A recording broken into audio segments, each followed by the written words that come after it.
with my nine. No bitches just stolen, them never folding. Got no money, can't depend on my woman because the people acting fun. Plus I live with my mama and all the drama got me stressed. Got me walking through school, ready to break a nigga neck.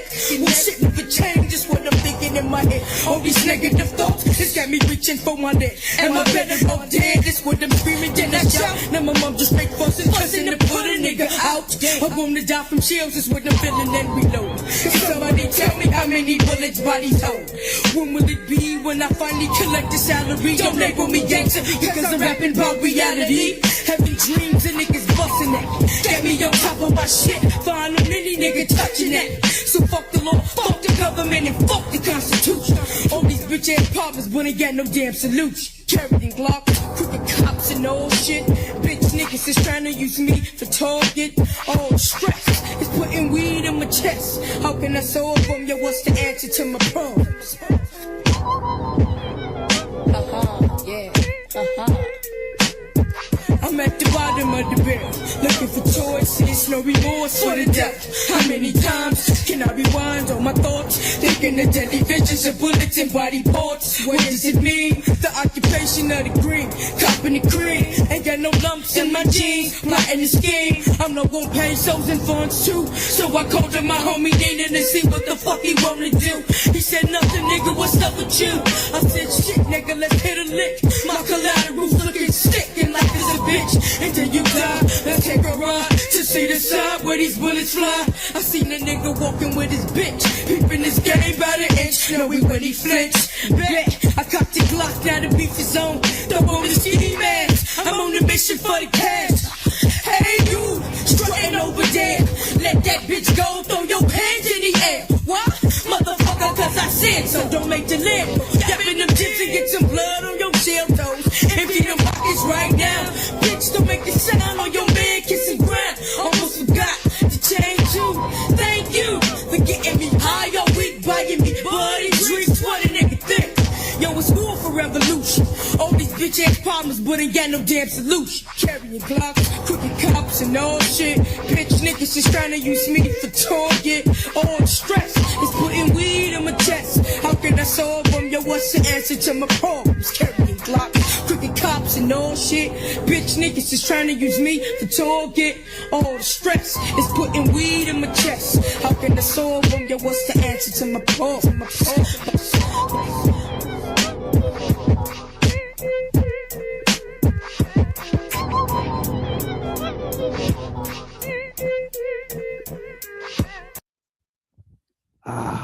The soulful sounds of Detroit, Michigan. Blessings to the people. Greatly appreciate you. We are live from Detroit. We're doing some things. And especially in terms of looking at, Browns boys not joining. Tisk, tisk. You just gonna chat it up. Old chatty over here. All right. Blessings to the people. We're going to be reviewing a video called He Studied Every Religion. This one came closest to the truth. Neurojack's contention is that this video promotes transhumanism. And Avian Buddha's perspective is that there is some value to this video beyond that it does not promote transhumanism, and there's a useful section on dual aspect monism, which is a philosophical, metaphysical point of view that is also shared by our teachers. Oh, whoops. Sorry. Put that away here. Put this up here. Blessings. And we'll get started with this review and see what this video is about. And if you guys will indulge me, how's my audio, by the way? It's pretty good. Okay. So let me just indulge me for a moment. I want to give you a little background on some of these people, just so like you can So it makes a little sense of like where I'm coming from. And again, this is not to like say that I'm right. It's just to kind of give a little bit of a angle, because I know the avian's angle is going to come through very strongly, especially when we get to that second part. So I just want to put my biases up front. So if my biases are shown, it's shown exactly why I'm biased, but also perhaps my perspective could be skewed, right? And so I want to put that up front, and because there is a high likelihood that my bias is going to be very strong in this particular thing, because it's something that I did, try to study for, briefly, but it's been kind of like the focal point of my quote unquote philosophical project, end quote, so something I've tried to like blow the whistle on, I would say. So I just want to make sure that's clear that like I'm extremely biased about this subject. So so let me look up the host of this show really quick, because I think he went to Rice University, but I'm not exactly sure. Jonathan Bai, about. So this guy was raised between. So I'm going to talk about the host first. Raised between Beijing and Vancouver. I spent my formative years training in mathematics.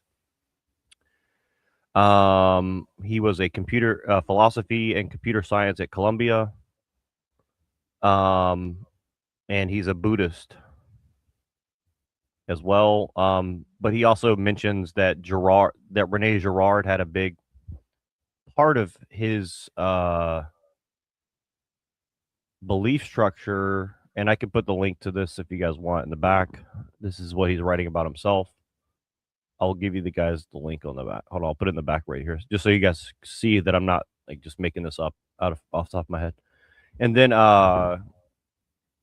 so he says that trained in continental philosophy, my primary interests are thinkers who focus on the social side of human nature: Plato, Augustine, Hume, Hegel, Rousseau, Nietzsche, and Girard. Specifically, I'm interested in the relationship between sociality and rationality, the compatibility of the contemplative and active life, the social preconditions of truth, and the roles of mimesis, which is Rene Girard, in normative judgments and religious faith.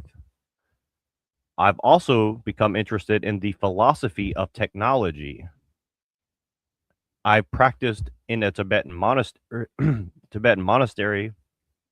and so he's a very serious Buddhist, apparently. And then he says, at the end of this thing, he says, I consider entering the real world necessary. I'm suspicious that it is also a worthy destination. Perhaps I've internalized Dante's critique of Odysseus.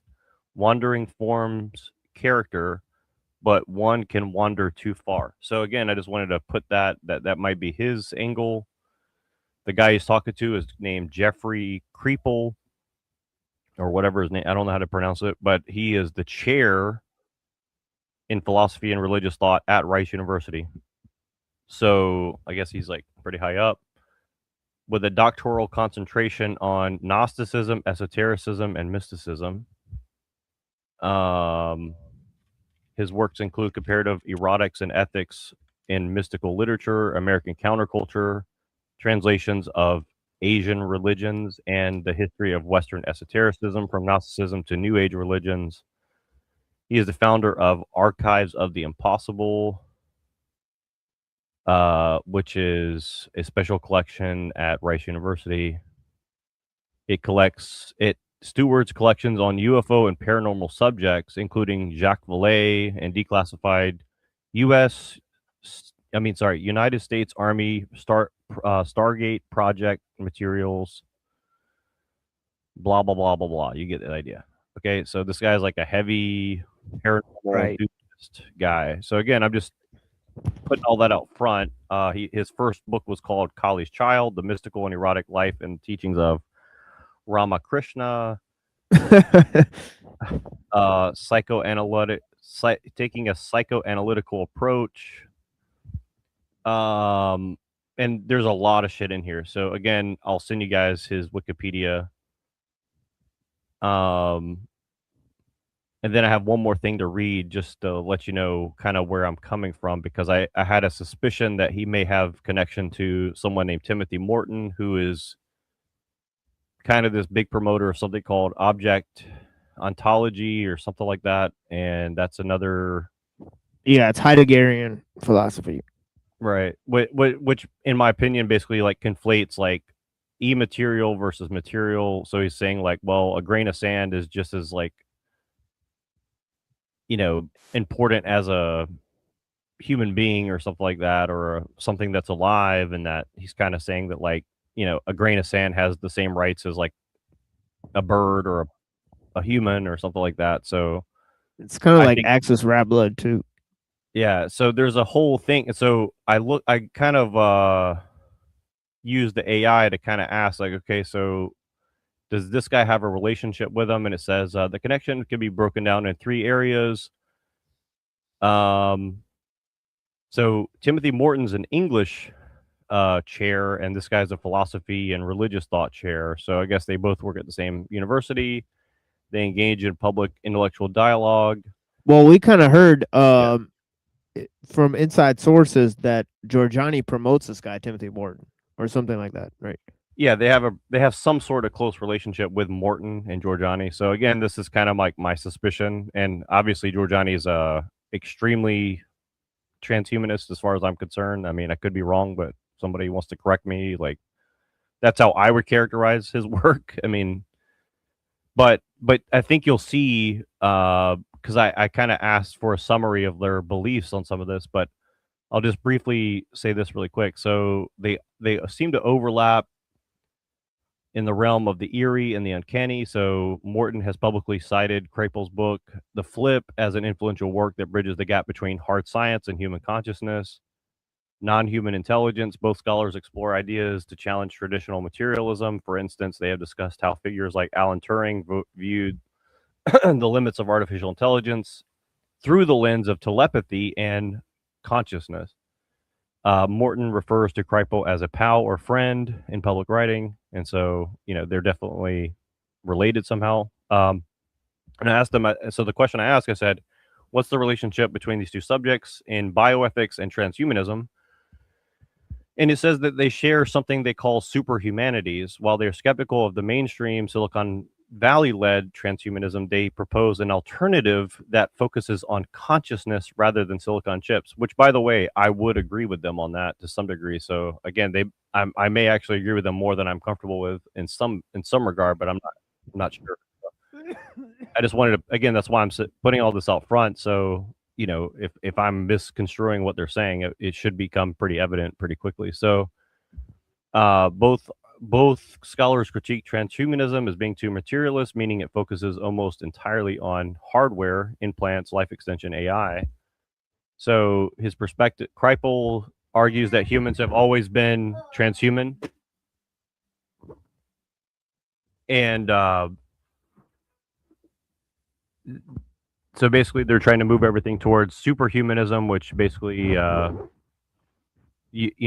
leans on consciousness.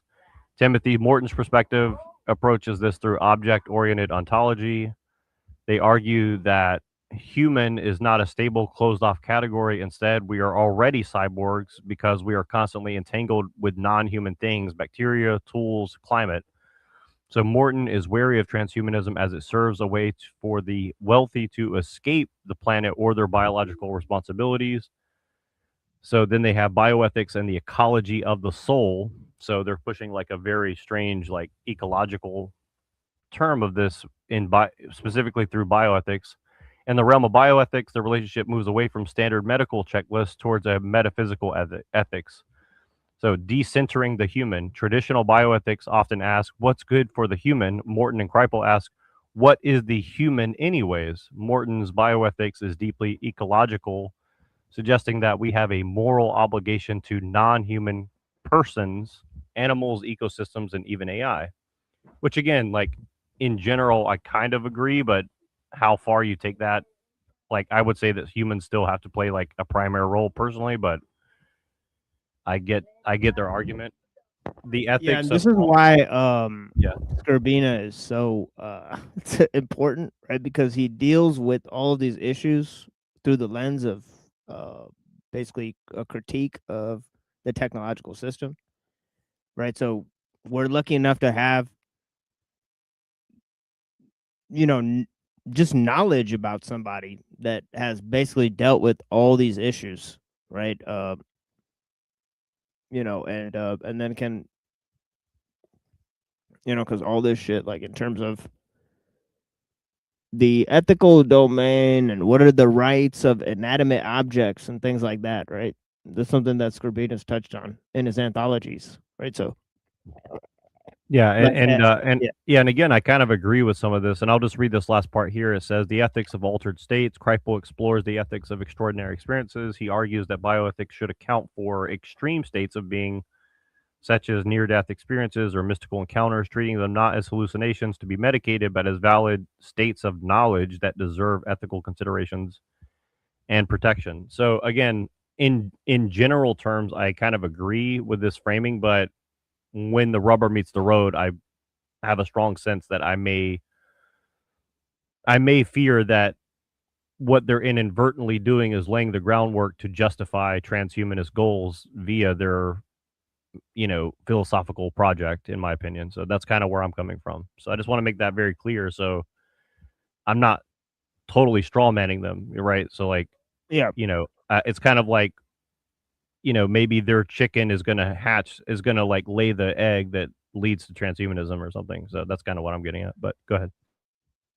Yeah, just one thing that they're seeing is that all of these ideas, like for example, ethics has metaphysical implications, right? Whether or not we want to admit this, where scientific discoveries do have, metaphysical and ethical implications, right? So it's good that they're tying these things together, but also we have to keep in mind that they're doing so to support a narrative, right? And possibly in order to support the status quo, right, of the techno-industrial civilization, right? So it could be that they're sort of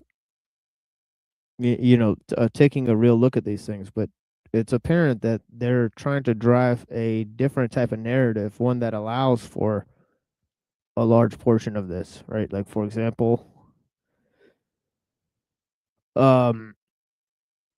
instead of moving towards a greater sense of humanism, right, they're discarding the human altogether, right? Because humanistic understanding is what we've lost, right? So, I mean, if they're going to turn human beings into machines and, we're thinking about how to give rights to inanimate objects, then obviously we've lost a lot of ground, right? So, the fact is that the depersonalization of man due to the use of machines, right, that's an ethical issue on its own, right? And if we're going to, basically cede the ground to people that are already looking at, like nature in this sort of post-human mindset, right? Then, Yeah, let me say something. I would say, of course, 95% of the thinkers now, at least 95%, probably 98%, depending on how we view things, almost practically all of them support the status quo and technological growth. right. Yeah, but even if they do that, which I disagree with, they could be right about some things. You know what I mean? Like I do agree with Right. being critical of materialism or physicalism. You know what I mean? Like Bernardo Castrap, or David Skrbina. They're both against the growth of the materialism. But Skrbina is unique in that he also attacks the valuation of the technological growth. You know what I mean? So that's what makes Skrbina very unique. These are like they're all questions are ultimately interrelated in some sense. You know what I mean? Like all the deepest questions, like they're interrelated in some ways. But when we deal with certain questions, we can't have all those interrelations at once. We have to sometimes, isolate some pockets of the questions and then endeavor to answer those. That's kind of what I do. Like the question of technological growth, I read Frederick George Younger, I read Skrbina, I read Teddy, I read, I read all these thinkers. There are still more I need to read. But overall, I see technological growth negatively. I see it negatively. It leads to the very complications it claims it can solve. It consumes a lot of resources and other stuff. Now, in regards to certain metaphysical questions, like the question of Buddhism, okay, Buddhism as a tradition versus metaphysics. I have Buddhist friends, and even in Buddhism, there is variation in the teaching. Same with the Christians. You had Dan Scotus, you had lots of different Christian thinkers throughout the ages. And not all of them were in universal consensus. That's why the traditions came up. Or schools, the schools. The schools then codified and standardized the teaching. But overall, Christianity, at least as we know it now, is defined by two features. It's defined by incarnation and resurrection of Christ. Okay, the incarnation and resurrection of Christ. If you don't accept those, then you're not a Christian, as far as I can see it. You accept incarnation and resurrection. Now, for Mahayana, people should know, for Zen, what are the two most important things for Zen? And that is prajna paramita, which means the insight that all things lack a fixed independent essence. Okay, that's what prajna paramita means. Insight that all things lack a fixed independent essence. And the second one is direct realization of one's original Buddha nature, or the true nature of their mind. Awakening comes from seeing reality without clinging to concepts like ego or appearances. Okay, those two things you have to accept to be a Zen Buddhist, and that's the core of my tradition. Okay, the Soto and Rinzai lineages. Okay, everything else is like, even Christians debate with each other, even Muslims debate with each other, but even Buddhists debate with each other. But conventionally speaking, there's a core.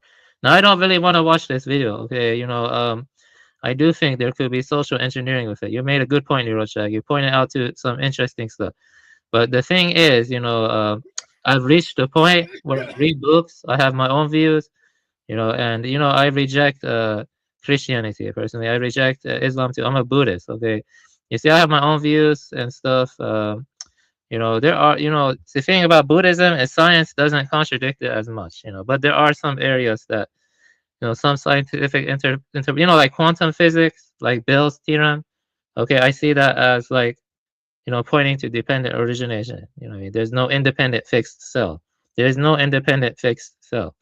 You see what I'm saying? But you're free to disagree, though. Yeah, I don't really want to watch this video. Like, it's just too long and stuff. But I think his stuff on, which I was seeing, dual aspect monism is interesting, because I don't think mind is reducible to brain activity. I don't think mind is just an epiphenomenon of brain activity. Like, it's like steam or fume coming out of the brain.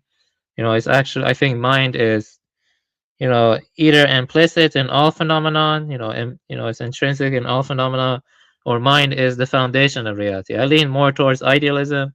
I think mind is empty, but at the same time, that means it's not one, not two, but it's like the foundation of reality. But it's not something you can grasp. It's not like there's a determinate ground of it. So yeah, we have some people here who are more deep in philosophy. They will probably debate that. Well, like one of them, he has a strong argument against that. But the point I'm making is that the philosophy. I agree with Scribino's argument from non-emergentism. See, mind is qualitatively different from the physical. You can go into the brain and look at it. It's like a mill. It's like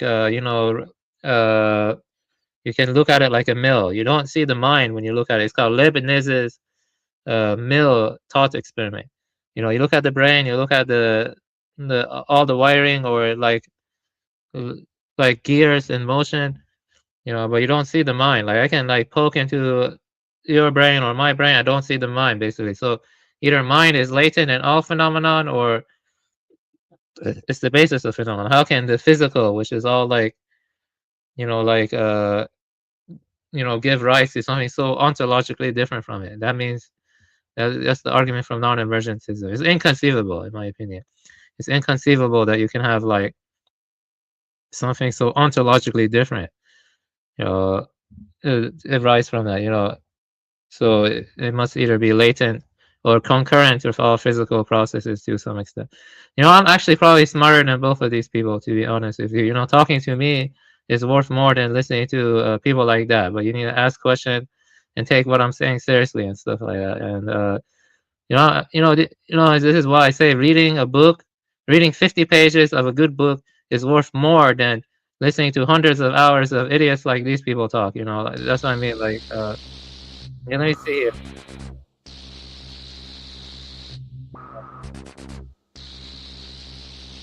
What's going on?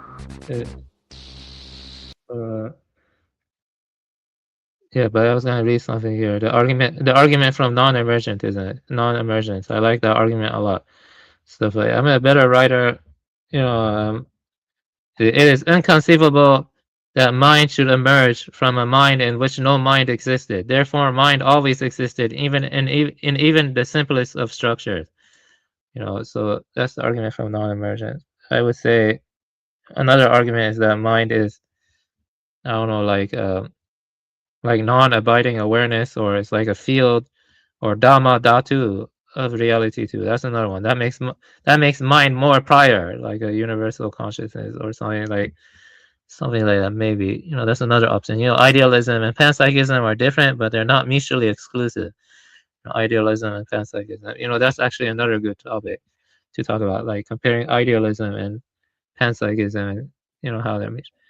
But yeah, it's true that you see, my friend Slovenian, he was a panpsychist, or not kind of, but he was a transhumanist, my Slovenian friend. But I was arguing with him for over 6 to 8 years.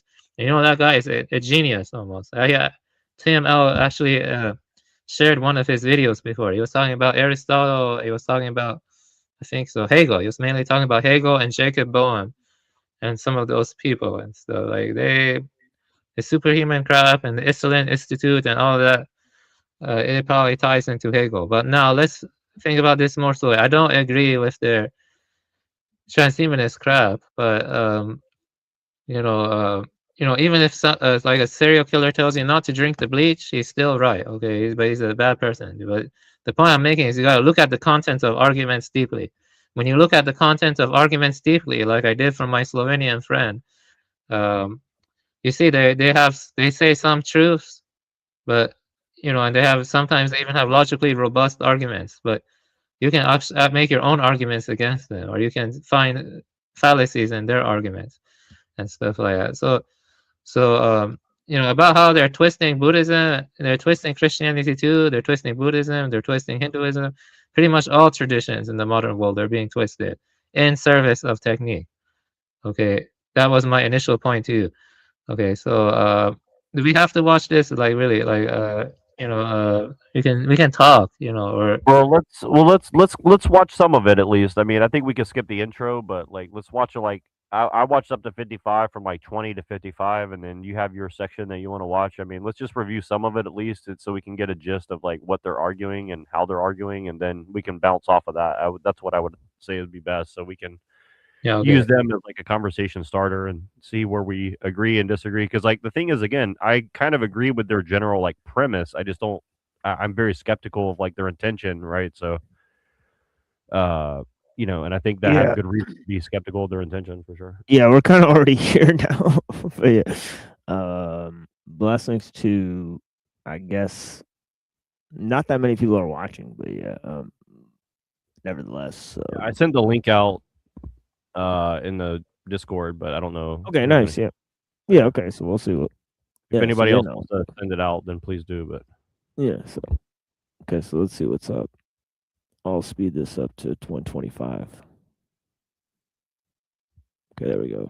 Yeah, and I think you can skip the intro because they have like a long intro. If you look on the timestamps, there's like I don't know. I mean, it's probably worth it, but I know that Avian doesn't really want to, so I don't want to keep him longer than he wants to. Yeah. I would like to get through the stuff. So for me, it doesn't bother me. I could do the whole 5 hours if we have time, but I don't think we have 5 hours. So this section says against Western monotheism. So that's going to be interesting, right? So let's see what happens. Yeah, and again, that's kind of what I'm not really triggered by somebody being against it, but like the way in which he goes about arguing against it, like he does a whole in my opinion, from what I remember of him, his argument is he does a whole whataboutism, right? So what about this and what about that? So he says that to like go against monotheism, and then he smuggles in all these like consequences of monotheism into his arguments, in my opinion. So again, this is kind of where I'm coming from. Yeah, and they seem to have rented out a dining hall of sorts where people conduct their wedding ceremonies. You can see the exit sign up there on the corner, so that's pretty strange. But all right. Welcome to the club. That's my problem. I believe too much, as it were. One of the things that I grew up Roman Catholic in the American Midwest, and the claim was always that, well, the Catholic Church is right because miracles only exist in the Catholic faith, and that's just not. Oh shit! The Jesuits. Yeah, and again, the Timothy Morton guy who he's friends with is a gay transgender Catholic, and this other guy is a Buddhist, but he says that he's extremely influenced by Rene Girard, the Catholic. So again, there's like there's a whole underlying structure of Catholicism. You see, I have some friends, that I don't really condone like the kind of shit they do, but like I told you, I have a friend. He's a Slovenian and he's a transhumanist. I have another friend. He lives in the rural South. He's into femboys and transsexuals, but I still consider him a friend, even though I'm not into that stuff. You see what I mean? It's that it's guilty by association should be avoided, in my opinion. I see, I can be friends with people I disagree with. You know what I mean? It's okay, I get it. Let's just go by what they say. So let's go.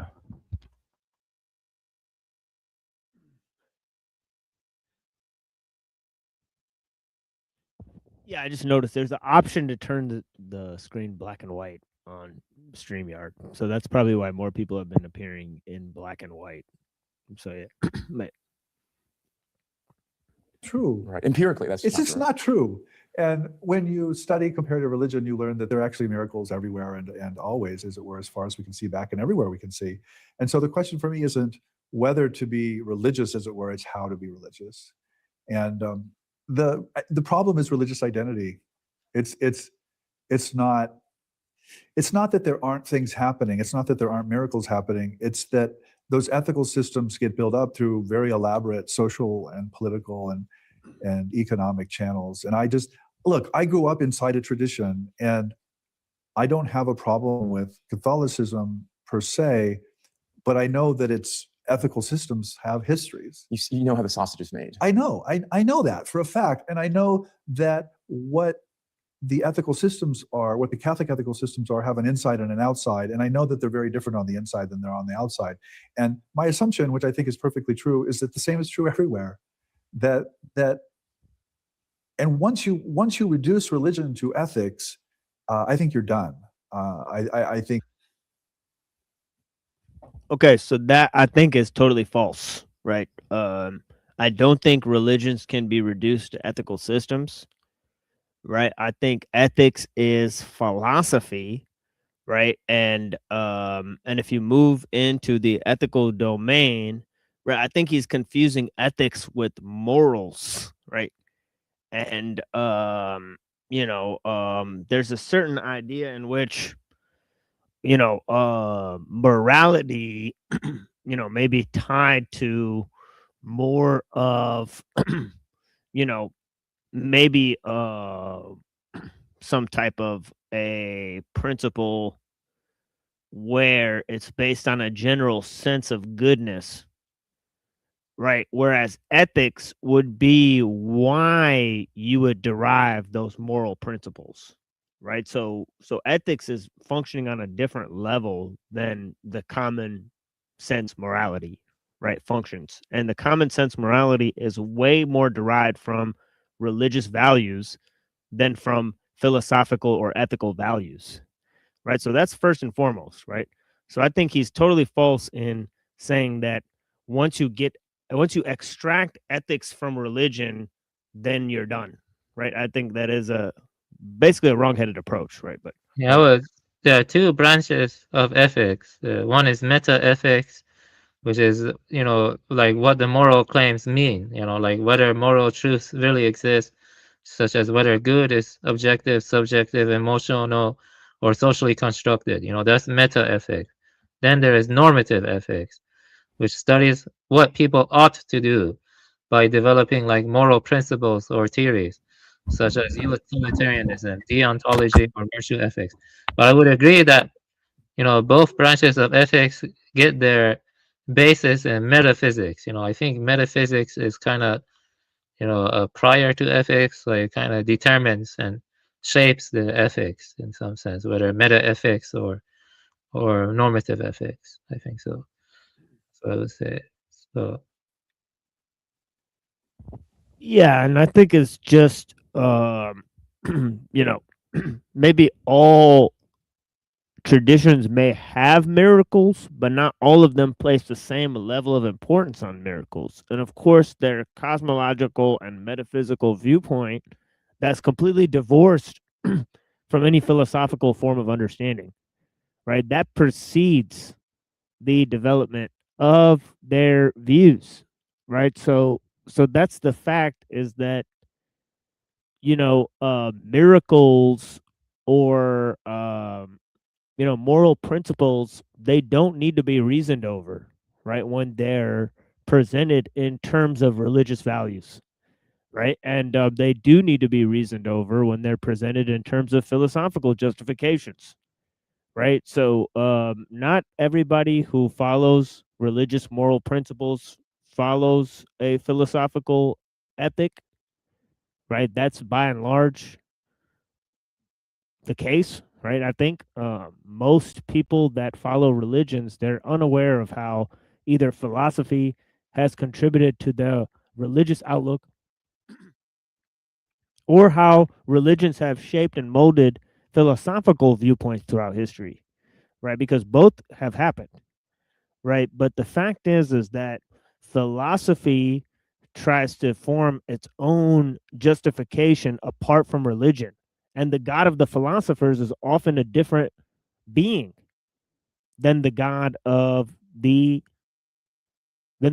co-religionists, right? So I don't know. So I just feel like he's on a totally like he's on a weird trip here, right? Well, and I would just say really briefly, like he's kind of smuggling in Western Western secular ethics, but then later he says like, well, I deny material, but I'm also trying to smuggle in the consequences of secular humanism, materialism, but then he puts all that on Christianity as if Christianity itself did that without any help. And so it's kind of like he's doing a multi-layer thing, in my opinion, and I don't know exactly how to describe it, but that's kind of what I was getting at. So well, he said two things. I think it's pretty simple. He said two things. He said one thing, he said that you can compare the miracles of Catholicism to the miracles of every religious tradition, and then you can condense every religious tradition into its ethical framework, and then you can dispense with the religion as a result of that.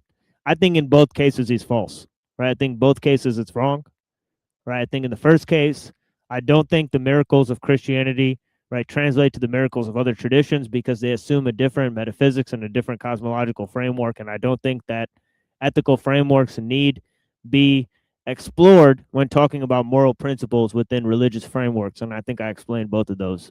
So I think so far he's 0 for 0, right?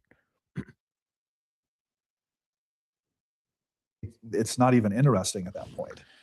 So this is a different conversation. Yeah. Whether truth is ethical at all. Right. And whether those categories even make sense. I'm not saying it's unethical. I'm saying it's truth is beyond good and evil, to use Nietzsche's language or the Upanishadic language. I mean, I really don't think it's ethical or moral in a social or egoic sense. Right. We're going to talk about your methodology of new comparativism. Okay, so there is this weird idea or categorization of truth not being ethical, right? So not only are religions useless until we figure out their ethical precepts, right? And then we could basically dispense with the religion, but truth is superior to ethics, right? So he's made both claims, right? Which is interesting, right? And I don't know if normal people can get behind those claims, right? Certainly we benefit more from ethics than we do from quote unquote truth,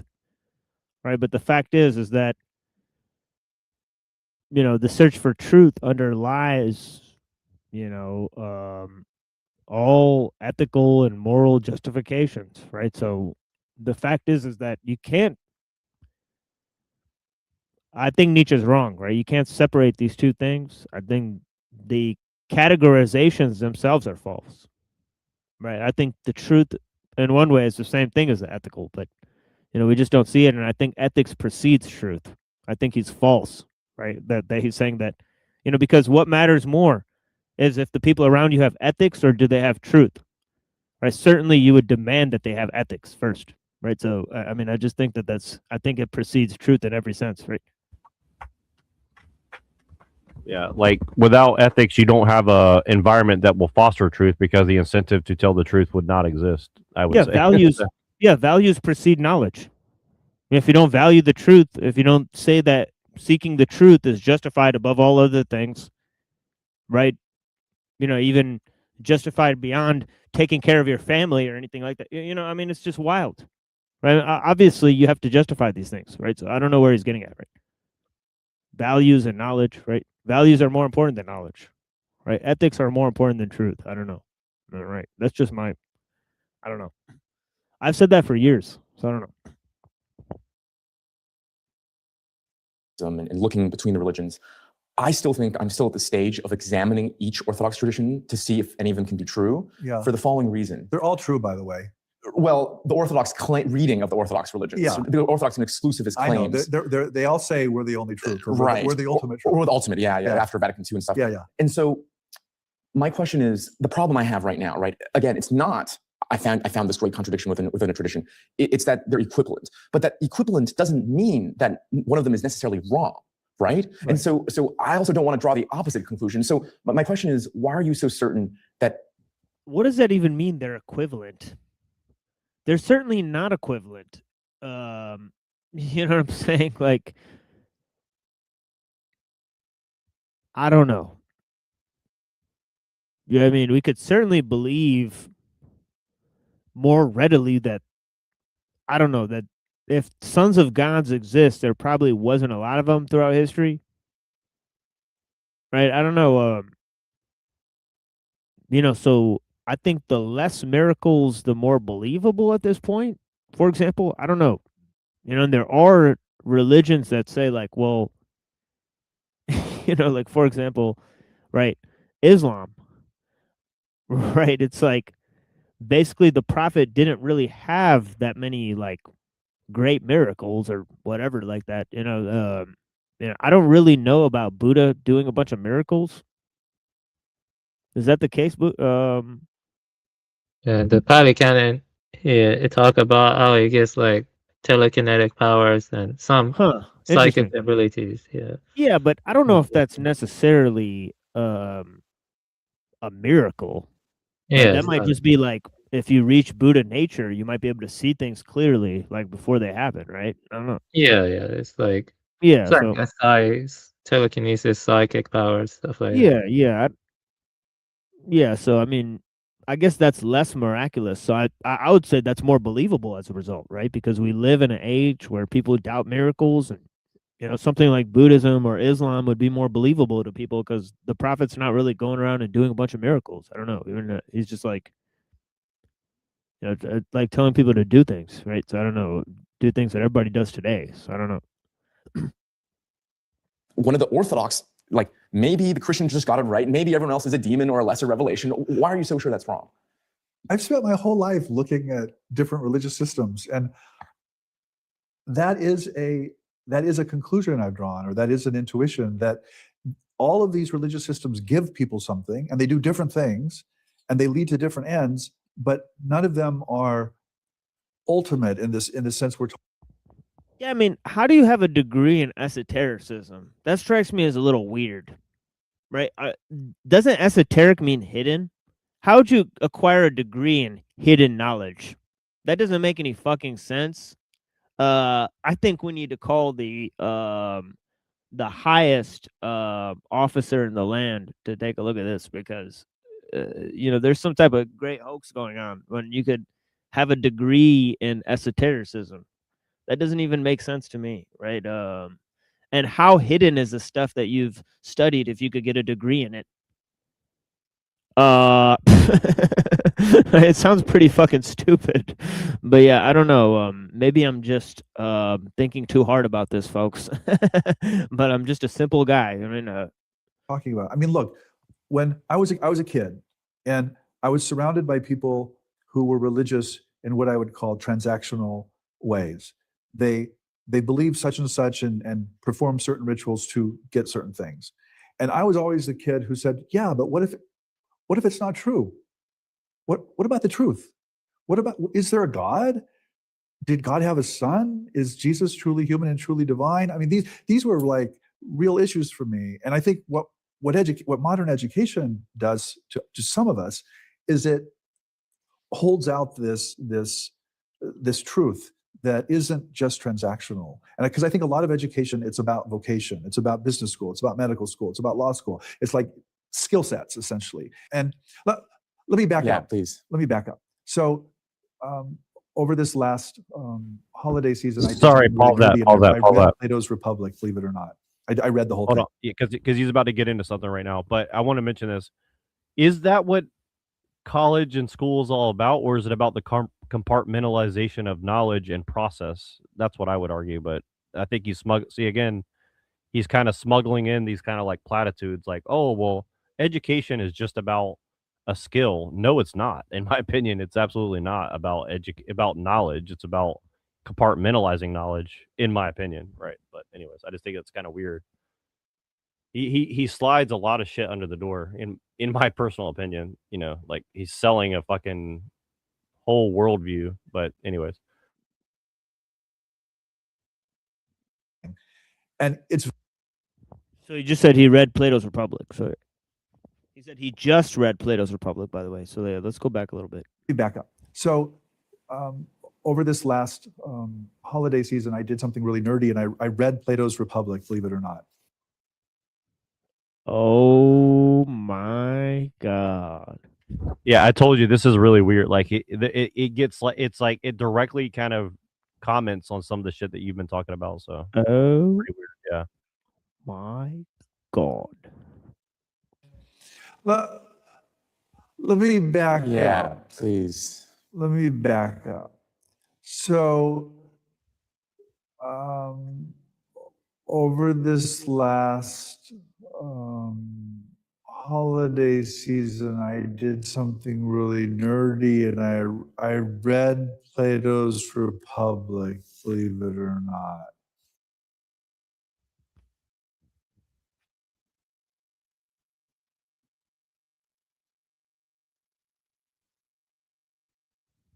Oh man, oh man, oh man. It looks like he's having an orgasm as he's saying it too. Just notice that. Ooh, baby.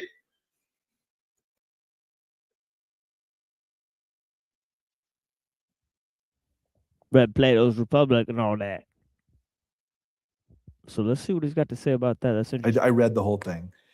And it's very clear that education, even in ancient Greece, yes, part of it was very much about making the better soldier or the carpenter but part of it was getting out of the cave. Right. And if you're out of the cave, you see the light. You literally see the light. You see the good or the beautiful. And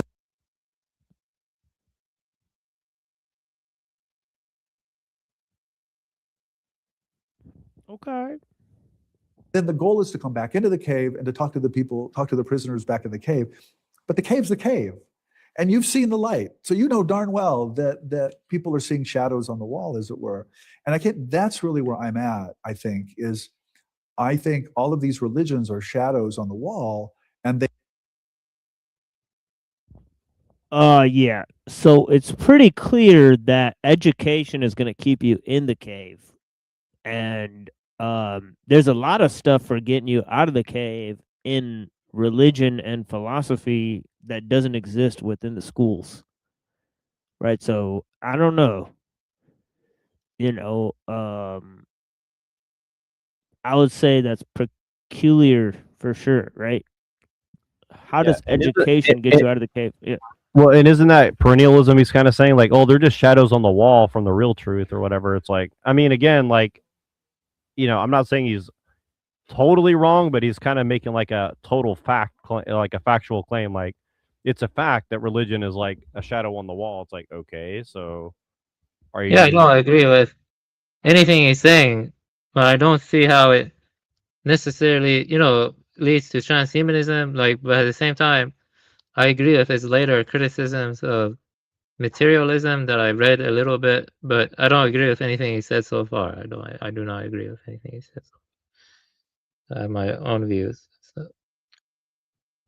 Yeah, let's just continue. I just want to, because again, I'm just saying, like, all this is what he's saying is important because he's kind of laying out his philosophical project, in my opinion. So, like, this is part of a larger project. So, even if he's saying true, it's like Alex Jones. Alex Jones says truth all the time, but if it's a part of a philosophical project, the Great Awakening that he's doing, right? Like, that truth isn't inert, right? Like, the truth still has like some sort of weight, and he's obviously putting weight behind it with philosophy, right? So, or like greasing the skids, as some people might say, right? So, Yeah, I agree. But I feel like those facts and stuff, they cannot easily be dismissed.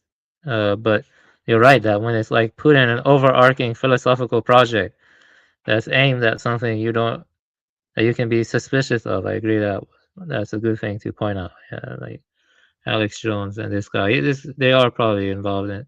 He has connections to Esalen Institute, stuff like that. So yeah, I agree with what you mean in that regard. Yeah, it's a kind of weird globalism and stuff. Probably.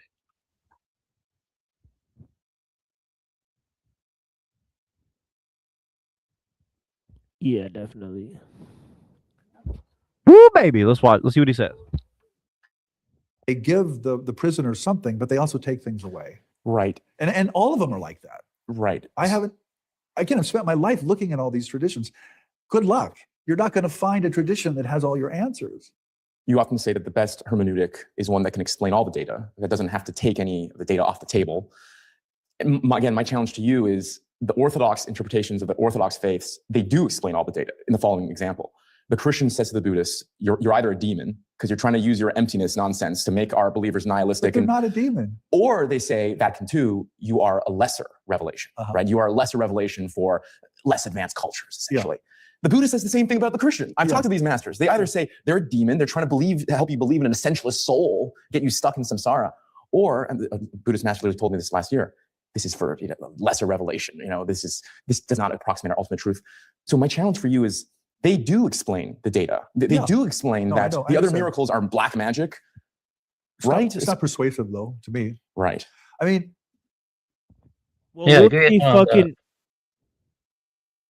with all that. Let me tell you why I agree. Yeah, but okay, well, yeah, let's hear your thing first here. Yeah, like I said, conventionally speaking, every tradition has a core. The core of Christianity is incarnation and resurrection. I'm trying to be unbiased here. The core for, you see that for Mahayana Buddhism is prajnaparamita, which is seeing things as they are, the emptiness of phenomenon, dependent arising, and that's prajnaparamita, and awakening, enlightenment to Buddha nature. Those are the two cores: prajnaparamita and enlightenment. You see, so already they're opposed to each other. You see what I mean? So there's no like, so from the perspective of one or the other, one is a heretic, the other is an enchatika. I mean, it's just what it is. I think for Islam, the core is Tawhid, I believe so, the oneness of God. That's what I think. So from what my dad says, Tawhid, that stuff. So these traditions are not united and stuff. So I'm not a perennialist, like I say.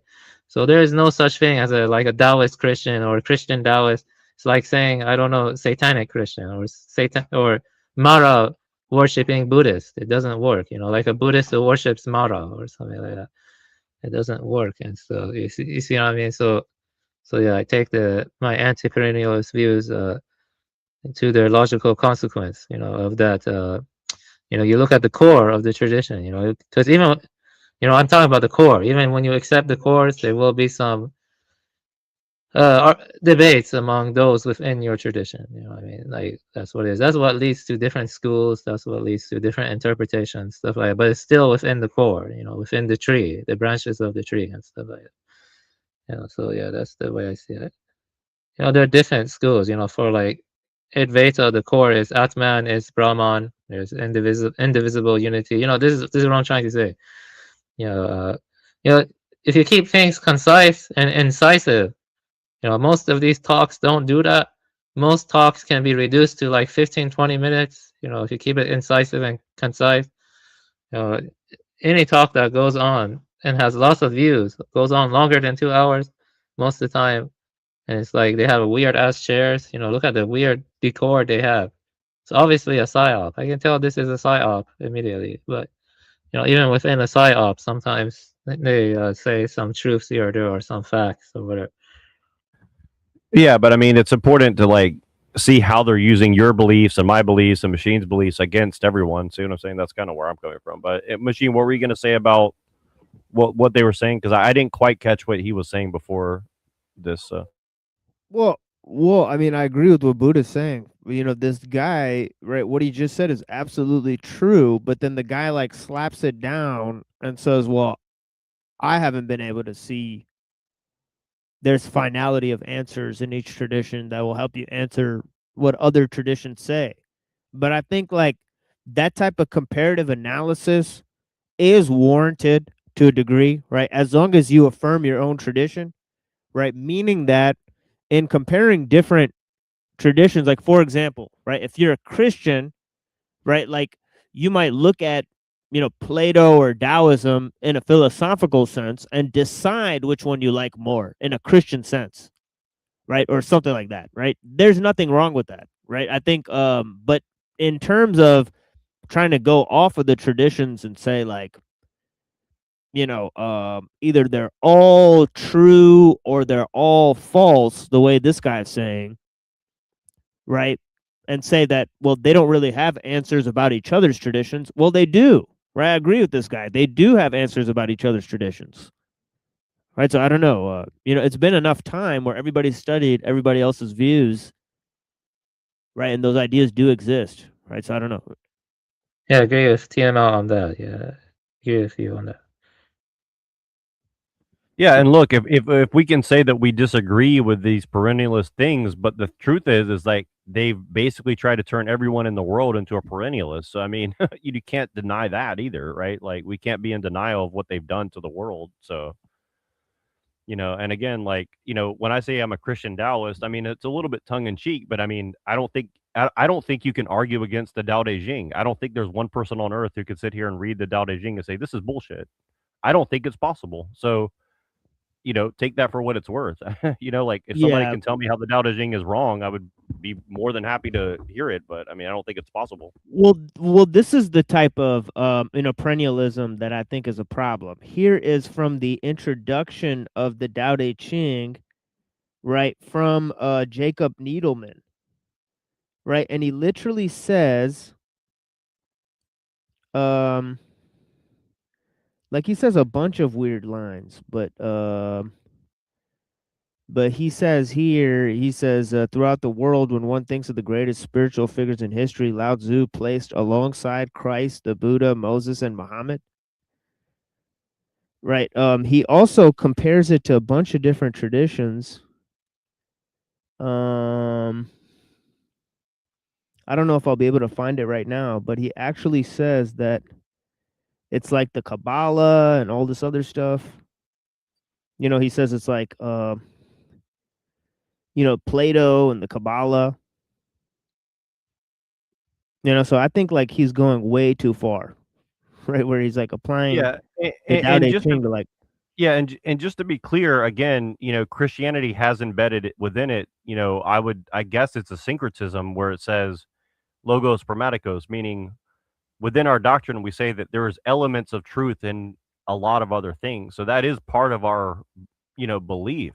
Okay, so again, you may disagree with that, but again, that's kind of foundational to Christianity as far as I understand it. Now, you know, if somebody wants to say, well, that's not real Christianity, I mean, I mean, good luck arguing that. I don't know, but I'm pretty sure that's a part of what Christianity is kind of founded upon. So, you know, whether you want to say that that's wrong or whatever, again, you say take beliefs based on their own structure. I mean, you know, you got to argue against why logos grammaticos is not valid within its own structure, right? So, I mean, you know, again, some people may not want to talk about that, but it seems to be foundational to Christianity, at least some sort of Christianity. I mean, maybe some of them don't, you know, accept it, but as far as I know, it's kind of like embedded in there pretty deep, as far as I understand it. So, yeah, that's a universalist element, you know. So does Buddhism have that, you know, my tradition. I think even Islam has that too, you know. It seems like universalism is a fine line between universalism and perennialism or something that led to the techno-liberal mess we're in or something. That's TML talks about that a lot too, you know. I do think, you know, that, you know, Buddhism, Christianity, Islam all have like universalist elements, I guess. It's kind of, because, you know, there's similar stuff in Buddha Dharma. It's called Pratyeka Buddha, the Pratyeka Buddha, which is more like, you know, if someone who never heard the teachings of the Buddha, they can still become enlightened, you know what I mean? So it can happen, you know, enlightenment is not confined within the Buddhist tradition. I mean, the sutras say that. So, but hearing the Buddha's teachings just make the likelihood of enlightenment much higher. And so yeah. Yeah, the way I define universalism, I guess, is a little bit different, right? The way I define universalism is that basically man supersedes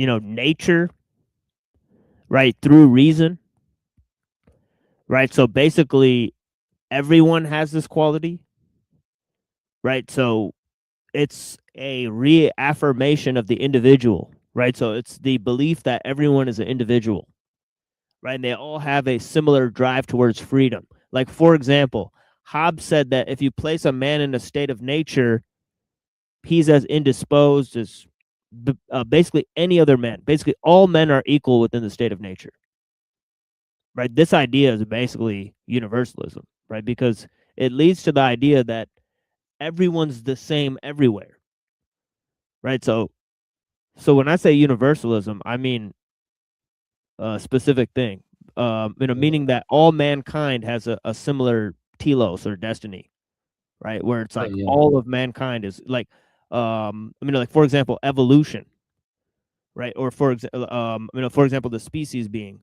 or for example, the political animal, the zoon politikon, right? It's something like that, right? Yeah, but you know, all men are equal in the state of nature, right? Well, all men are, you know, some Christians, a lot of them say all men are equal under Christ, all men are equal under God. Yeah, but all men are equal yeah, under Buddha but nature.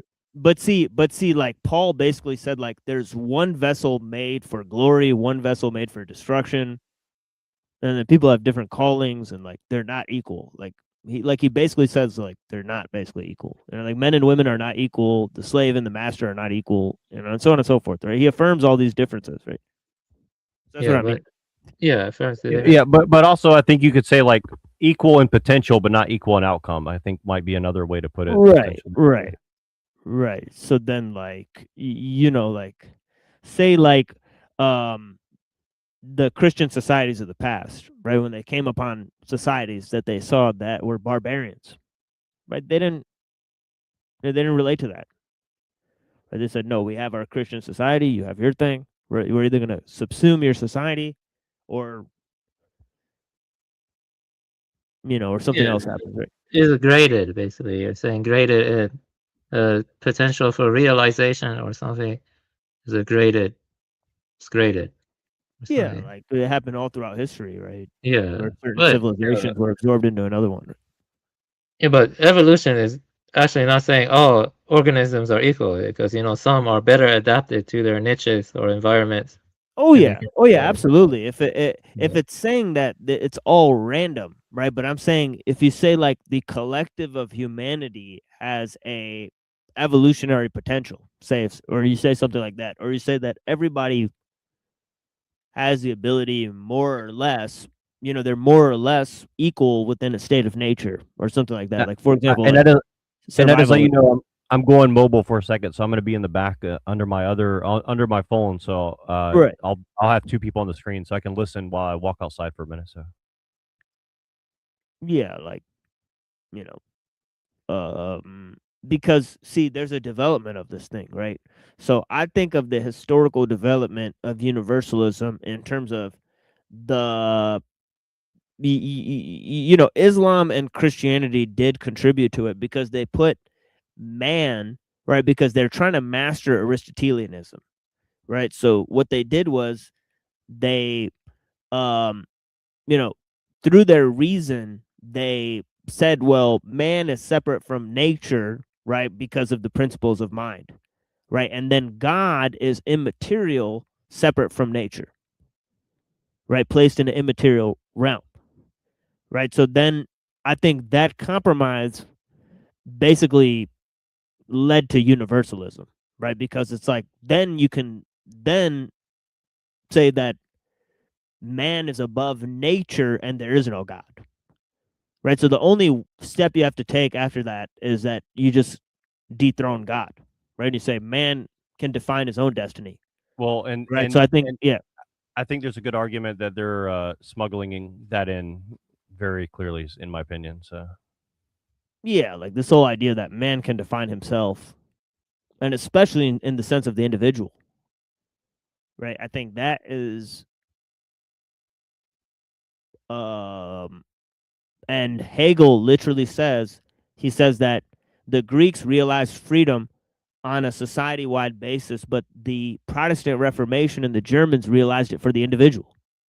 yeah, and really quick, I just want to mention this. I think part of what they're trying to smuggle in is the Aristotelianism, because then they say, well, I can't remember exactly what he said, but he says something to the effect of like, well, there's no truth except for this, and so I don't know. They're definitely smuggling something under the radar about this particular thing.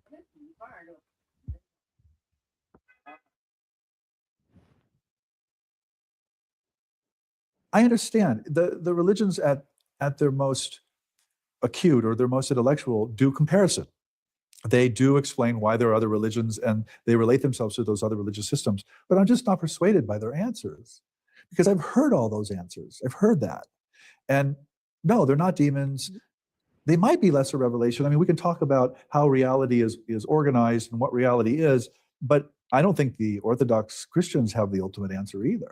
Right. You know, I think it's much. I mean, like, I don't really believe anyone when they say they've looked at it all. Like, there's probably stuff you missed. And I mean, there's thousands and thousands and thousands of religions out there, even ones that we may have missed. There's viewpoints that I come across new, all the time. Like, there's all sorts of cults and sects, and so I don't know. Like, I don't think he's seen all of Christianity, let alone every religion, right? To make that distinction and say, well, this type of Christianity is particularly false. You know what I mean? Because you've seen all of the religions.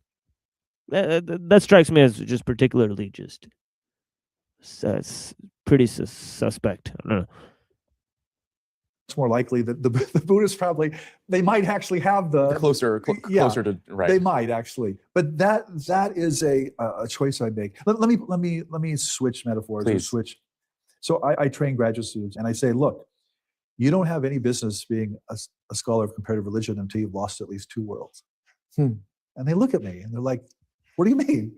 And I'm like, look, if you haven't lost a world, you still think your own religious or cultural or secular world is ultimate. You think it can answer all these questions.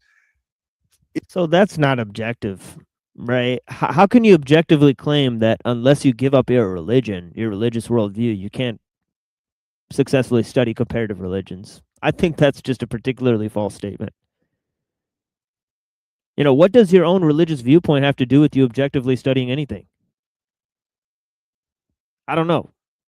All right, you could possibly perfectly separate your religious point of view from what you're studying. I don't know.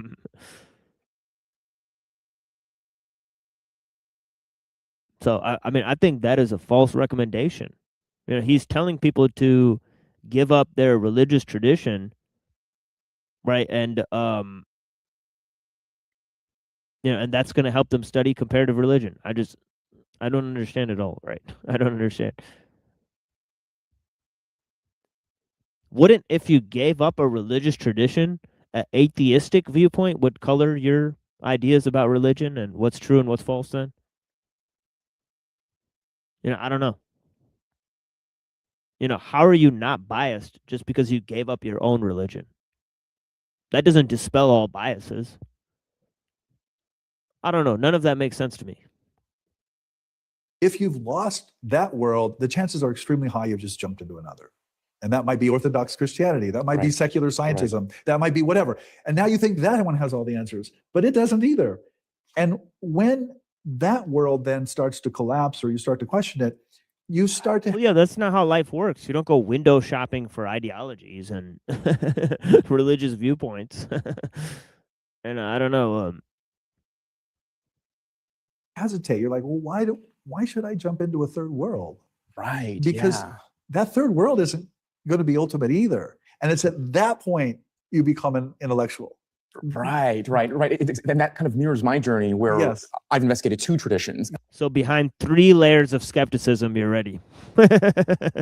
You're not mentally diseased, as most would think. Right, but now you're ready to study things. Right? What? That was, I don't know if that's objective, right? And I'm like, well, hold on. But well, but he's telling you that if you want to be given this, piece of paper to prove that you are worthy of comparing religions, you must be, he's basically saying, I'm not going to give you this like designation unless you're going to reject at least 2 religions. That seems like so religious he's kind of discrimination. creating his own cult. That seems like religious discrimination. Exactly. All right. That seems like he's a person who teaches in a university, but he's practicing religious discrimination, even though he studies comparative religions. That seems completely antithetical to his main objective of study. I don't know. This is so weird.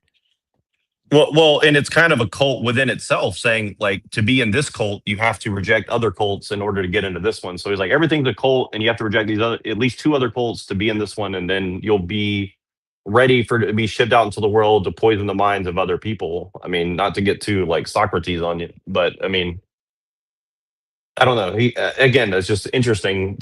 He's kind of like admitting that. Again, he kind of said, "Well, that's subjective," and then he goes into like more subjective, personal opinions, and says like, "I'm not even going to graduate. Right. I don't even want to graduate you unless you agree with me." Essentially. Yeah, this is weird.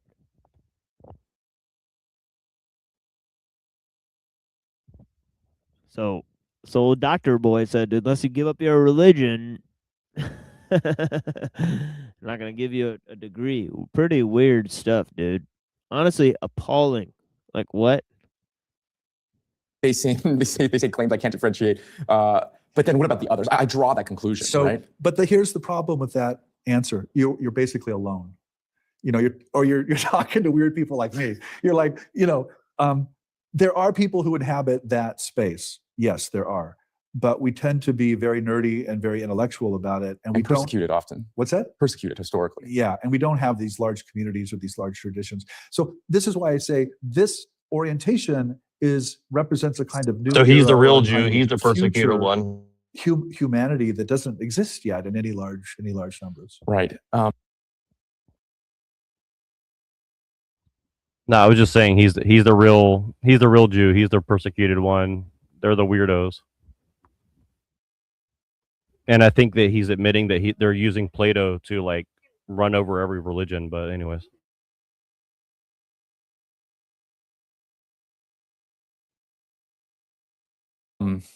This is a question I have for you, but maybe I'll frame it in my own context, which is, I'm not even sure what it would take to get me to go into one of these Orthodox religions. Yeah.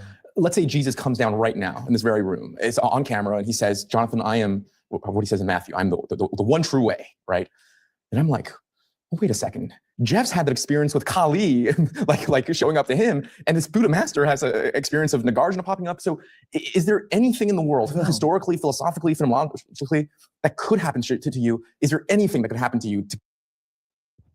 Yeah, it's Nagarjuna, bro. He's dropping the hard R with that. Pretty weird, man. He's a Tibetan, they also, believe it or not, my Slovenian friend who's a transhumanist, he's a Vajrayana Buddhist. You believe that? Right now he's in a retreat.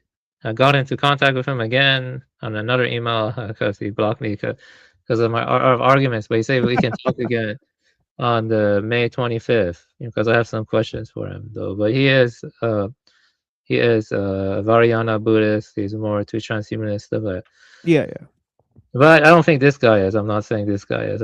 Well, maybe he is, but I don't know. I don't see anything. I don't see anything so far that points to transhumanism. Right now, they're talking about traditions, but in the blood of liberal secularism or globalism.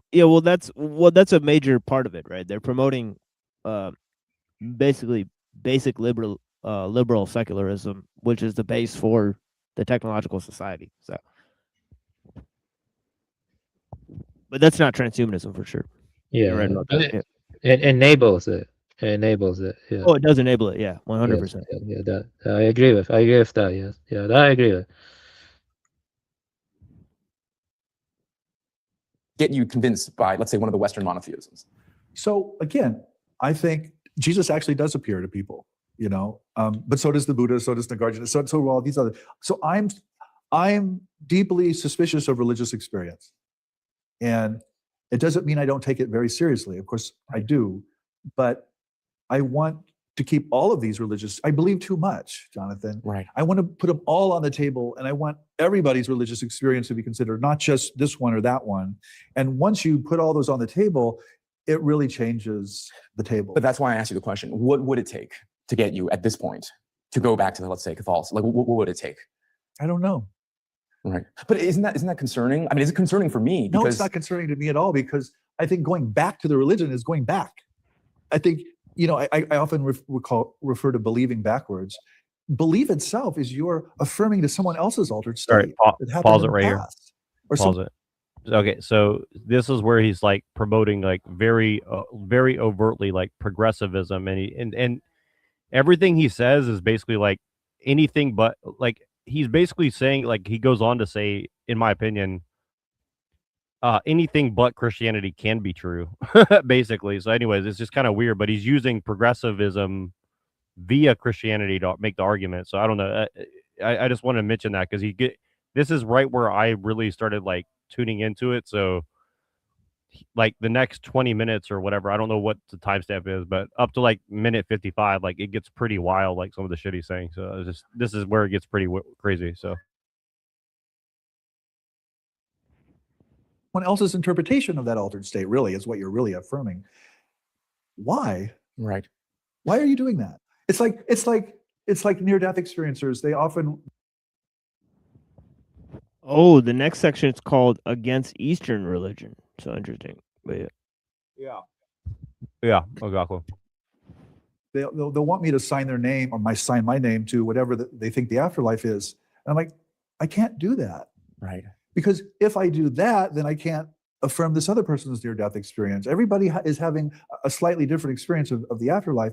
What I can really affirm is when you come back from the afterlife or you come back from a near-death experience and you affirm that these are all interpretations of something that I don't know if that's necessarily true. You guys ever seen that Hieronymus Bosch thing? What is it? The Hieronymus Bosch painting thing that. No. Here, hold on. Let me see if I can find this real quick. And I may take a little.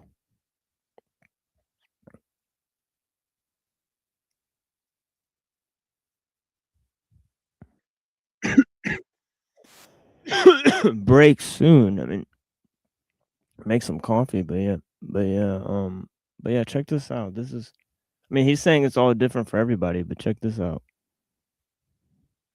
I don't know how true this is that people see this. Oh, wait, finding Gnosis and Jack Talcott are streaming together. Interesting.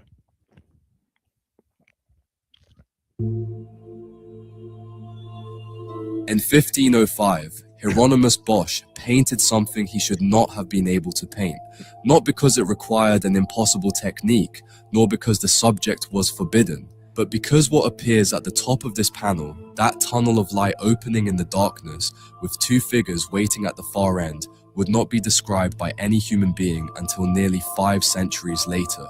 Today, when someone has a near-death experience and doctors ask them what they saw, the answer repeats itself with a consistency that science has still not been able to fully explain. Millions of people claim to have seen a tunnel surrounded by darkness, a white light at the end, and someone waiting for them there. And although talking about this light at the end of the tunnel feels completely normal to us today, Bosch painted it more than 500 years ago. What makes this so remarkable is that he painted it without having had any near-death experience himself. He was not influenced by the thousands of documented testimonies we have access to today. Bosch painted this from imagination, or from faith, or from something we still do not know how to name, and that is the question we are going to try to answer today. Not just what this painting means, but how it is possible that it exists at all. The work is part of a polyptych of 4 panels known as Visions of the Hereafter, painted between 1505 and 1515. Yeah, so the first 2 panels represent if you were bad, you go to the bad place. The other 2 panels represent what happens if you follow the true path. Right? You end up in a garden, and then you end up going through that tunnel. But yeah, interesting stuff. Yeah. So what though? I don't get it. Oh. I don't know. I really like that Hieronymus Bosch painting. But Yeah, it's a good painting. I agree. It's definitely great artistry and vision behind it. Yeah. I don't know if I could verify the statement he made that thousands of people have seen this image in a near-death experience. I cannot confirm that. So I don't know if that's relevant information, but it would be if it was, right? If that's true, then that is relevant, and then he's wrong. That thousands of people do not see different things upon near death, or they see the same thing, right?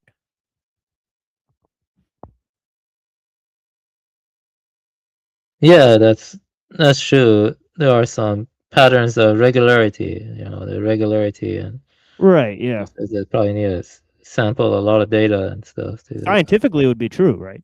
That the patterns of near-death experiences should, we should be able to obtain some sort of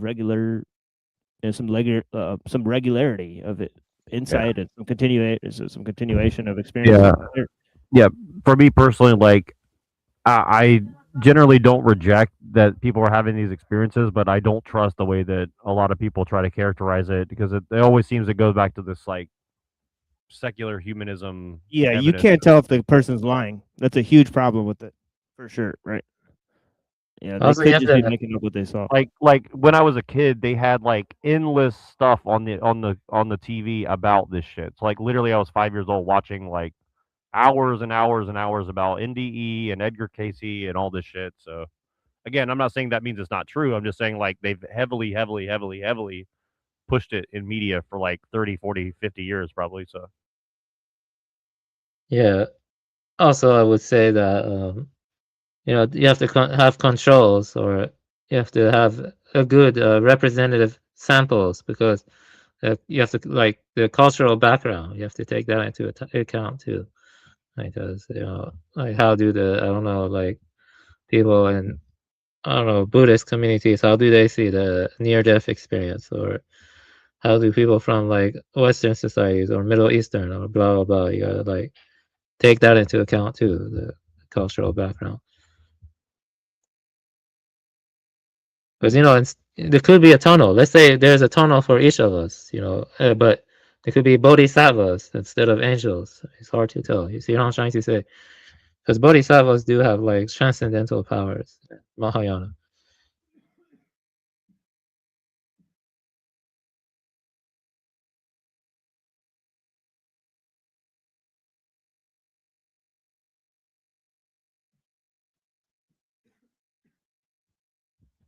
All right, sorry about that.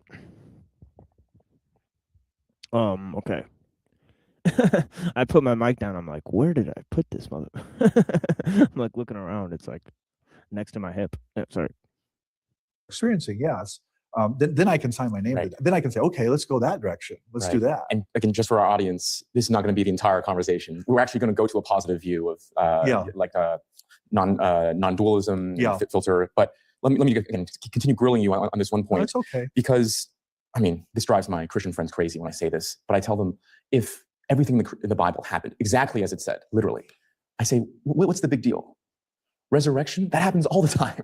Pagan gods get resurrected all the time. Empty tomb, Tibetan Buddhists today, their bodies disappear, rainbow bodies, very well reported. Miracles, there's a lot cooler miracles in the history of religion than multiplying fish and turning water into wine, right? Eternal life, Taoism, forgiving sin. Oh, come on, dude. It's about what's true, bro. It's not who has cooler miracles, man. This isn't fucking comic books. Get your head out of your ass, man. No, and that's and again, like even within Christianity, we have extreme skepticism about what we claim as miracle, because we say even the devil can do a miracle to fuck your head up. So I mean, you know what I mean? Like exactly. Yeah, exactly. Jesus tells people not to tell people about his miracles. Like he literally says that. He's like, bro, like, please save me the fucking, the entire spiel, right? Like of having to explain to people there's this entire thing going on, right? I don't know. So yeah, the point is obviously not telling people that there's miracles. I don't know. How could it be? Tantric masters taking up people's karma and then resolving it. And I ask them, like, it drives them crazy, right? Like, what is the big deal? Even claiming that he's God. I and the Father are one. This is a common claim within Indian mystics, right? Is that the kind of thing you're gesturing at? Like, I can affirm everything. Well, again, it's more complicated than that, because of course not everything in the Bible happened. Right. But I'm saying even if, right? Yeah, I think again, it's believing too much. It's not believing too little. It's you're affirming everything. You're not just affirming this particular tradition or this particular community. I read the entire Bible. I was trained in biblical studies. I know it well. That was my original tradition. It's just so you said. You keep on pointing that out. How learned you are. How you've seen it all. Yeah. Well, and again, the key word here is trained. Trained. Again, it's like you've been trained like a dog to like perform a task, right? So it just ain't true what people say about the Bible. It's just nonsense. It's not true. Can you give an example? He's Spurgeon, man. What's going on with him? But this is what I was saying is like he's very much like anti-Christian, and he's like, look, it's just not true. So again, it's like assertion. It's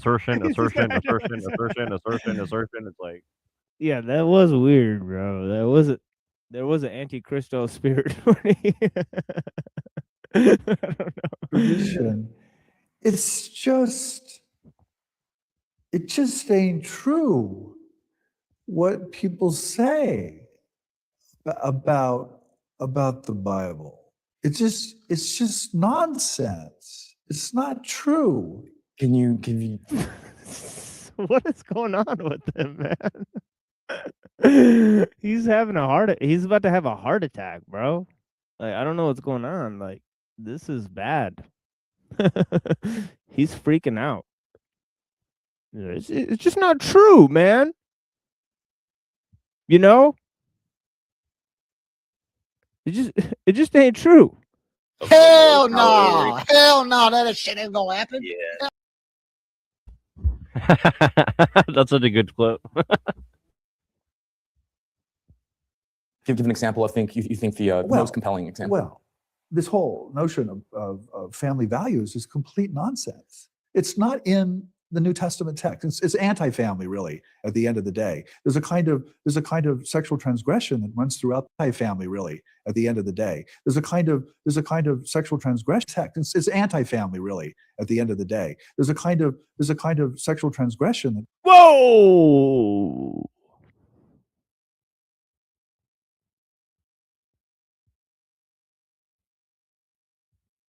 The Bible, anti-family, and about sexual transgressions. Weird. I'm not following this one. Where's he going with this? Runs throughout all of the biblical texts, both the Jewish and the Christian texts, and the idea that we're going to get some family values it's just nutty. Right. Jesus says, if you don't hate your family, you can't. Right. Or be a eunuch for the kingdom of God. Yeah.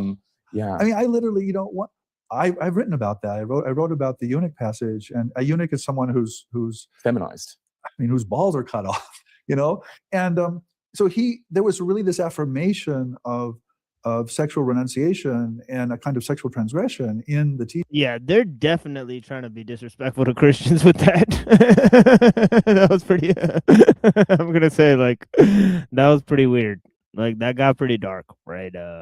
Obviously, if you're some cucked weirdo that's following every sexual pleasure, you're not exactly a man's man, right? So I don't know. There's possible. Back in the day, there was eunuchs who were great warriors and stuff. All right. So I'm just saying, being a eunuch does not mean, don't do a bunch of stuff. I don't know. You could still have a family and then become a eunuch. I don't know. So yeah, that was a pretty weird statement. I don't know. I think he's going way far with that. And I don't know where he's actually getting at, that the Bible has to do with sexual transgressions. Yes, there is passages where it says you should put your religion above your family. But that doesn't necessarily mean, it doesn't say that wives should obey their husbands and all this stuff, and that marriage is better than prostitution and all this stuff. There's hundreds of passages that say that. Right? So I don't know where it's, really going too far into sexual transgressions. I don't know. But yeah, I agree that the stuff about not having sex. I have something to say. I think, if we're going to talk about psyops, I think this stuff strengthens Christianity. Think about it, because this is not actually talking about the core beliefs of Christianity. The core beliefs of incarnation and resurrection. Okay, unless you're criticizing those two, then you're not even talking about Christianity. This is what the occultists do. You see that I do think there's a conspiracy where they're trying to mix Vajrayana up with I don't know, esoteric Aristotelian Christianity, right. Yeah, which you could deny is even Christian. But the point is that unless you unless you reject incarnation and resurrection, that you're not really even talking about the crux of Christianity. Yeah, but the other thing is that people can just say that they accept it when they don't too. See, that's the other side of it. So that's true. So anybody can say, "Oh, I accept it," but then how do you know that they accept it? See, that's the other thing is again, this is where the whole thing faith versus belief is they're I truly think they're conflating it, and he kind of plays with that term faith in a few minutes. You'll see when he brings it up. That's kind of why you have to listen so carefully to what he's saying, because he kind of does a little bit of trickery in his terminology, in my opinion. And he's already done some of that, but I think it gets a little bit worse as time goes on. Yeah, that's a good point. It's a kind of double speak or something. This is that's the way it is. Yeah, that's why writing is superior to speaking, in my opinion, because when you write something down and you make sure that's what it is, it's harder to argue against it or something. You're very direct and incisive. It's easier to tell with writing if someone is sincere or authentic. With speaking, it can be hard. But yeah, this whole thing does seem kind of scripted or kind of social engineering. I agree with you on that.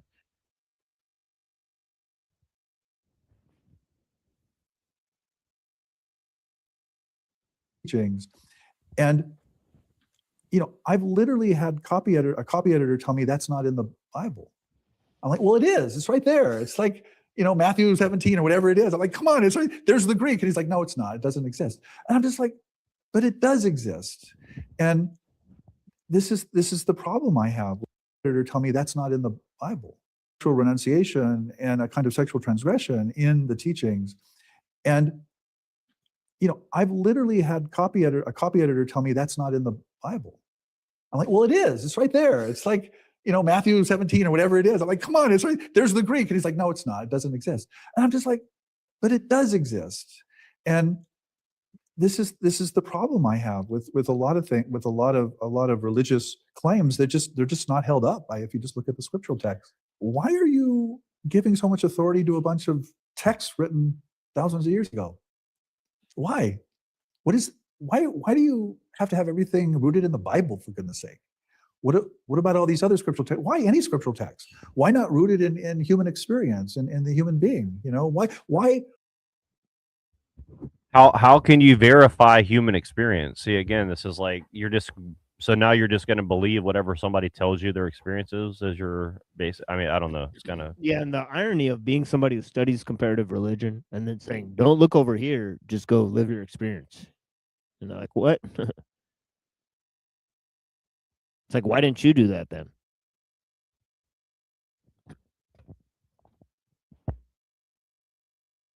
Why give yourself over to some authority or some textual tradition from the past that certainly exists, but it's still a kind of willful submission? Yeah, well, I think this is the maybe difference between where our paths are, you having been so far ahead of me, in the sense that I'm 63. I'm really crabby. I'm like, yeah, that's not going to work. In the sense that I'm 63. Where our paths are, you having been so far ahead of me, in the sense that I'm 63.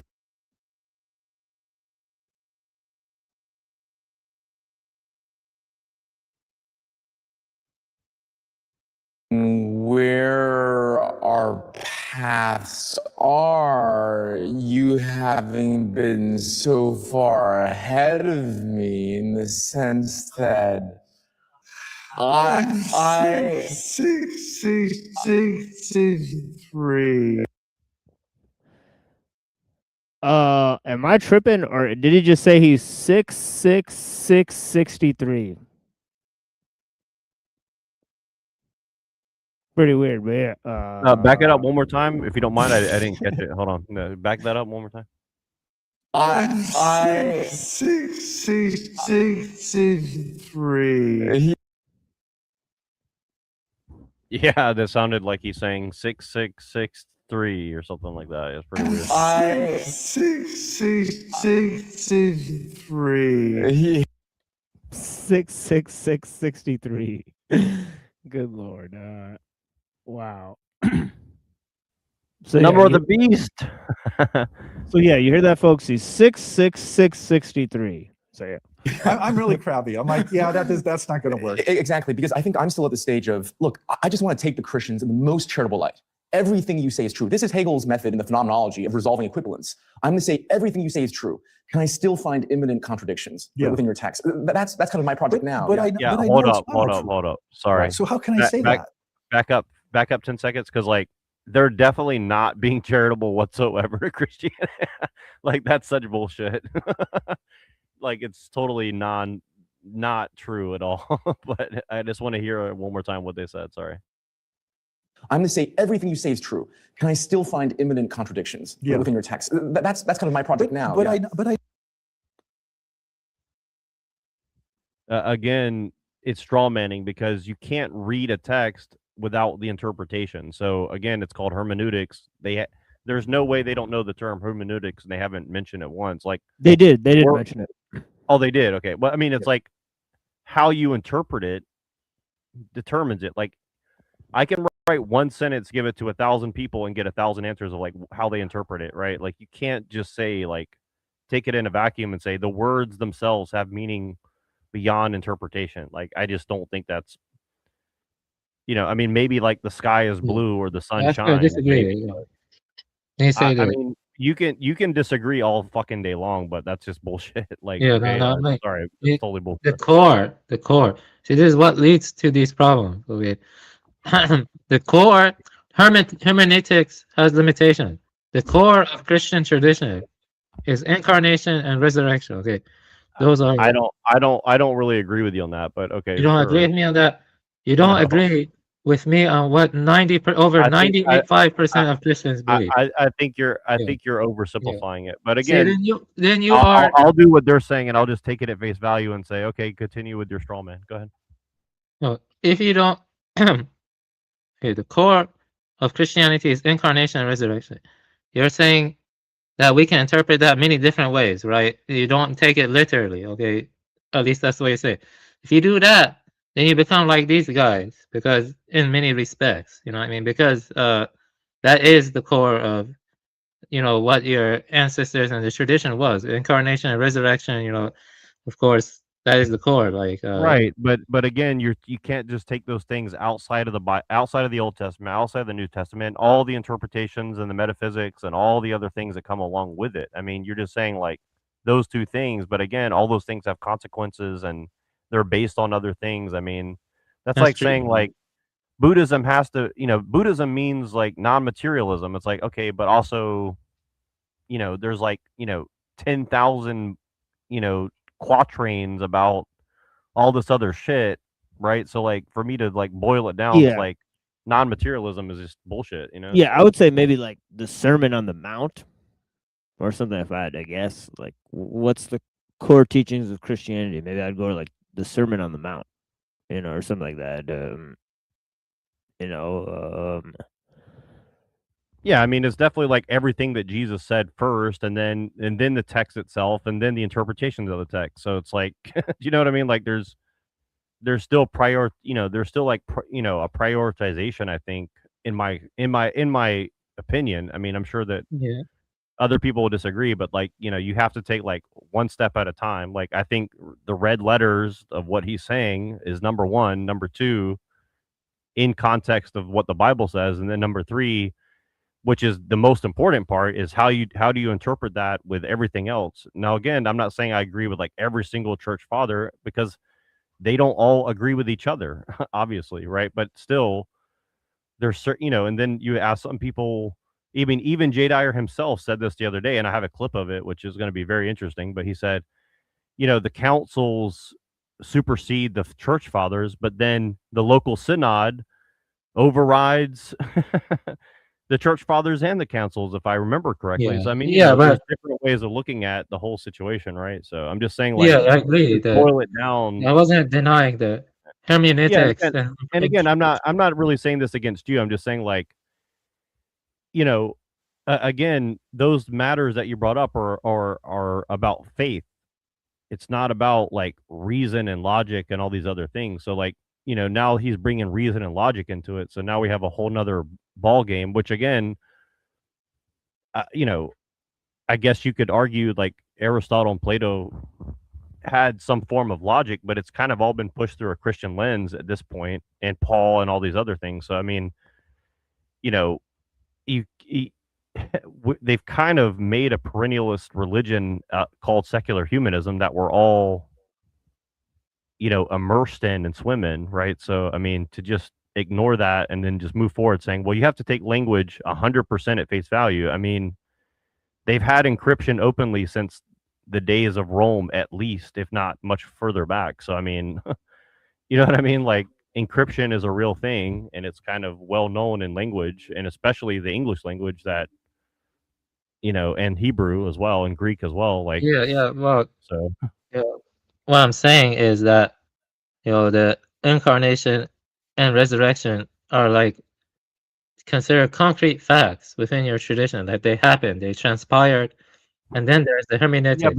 But again, fact is not really fact. I don't think fact is really the right word. But again, I mean, you can say that word. I'm just saying, like, I don't think that's really the right.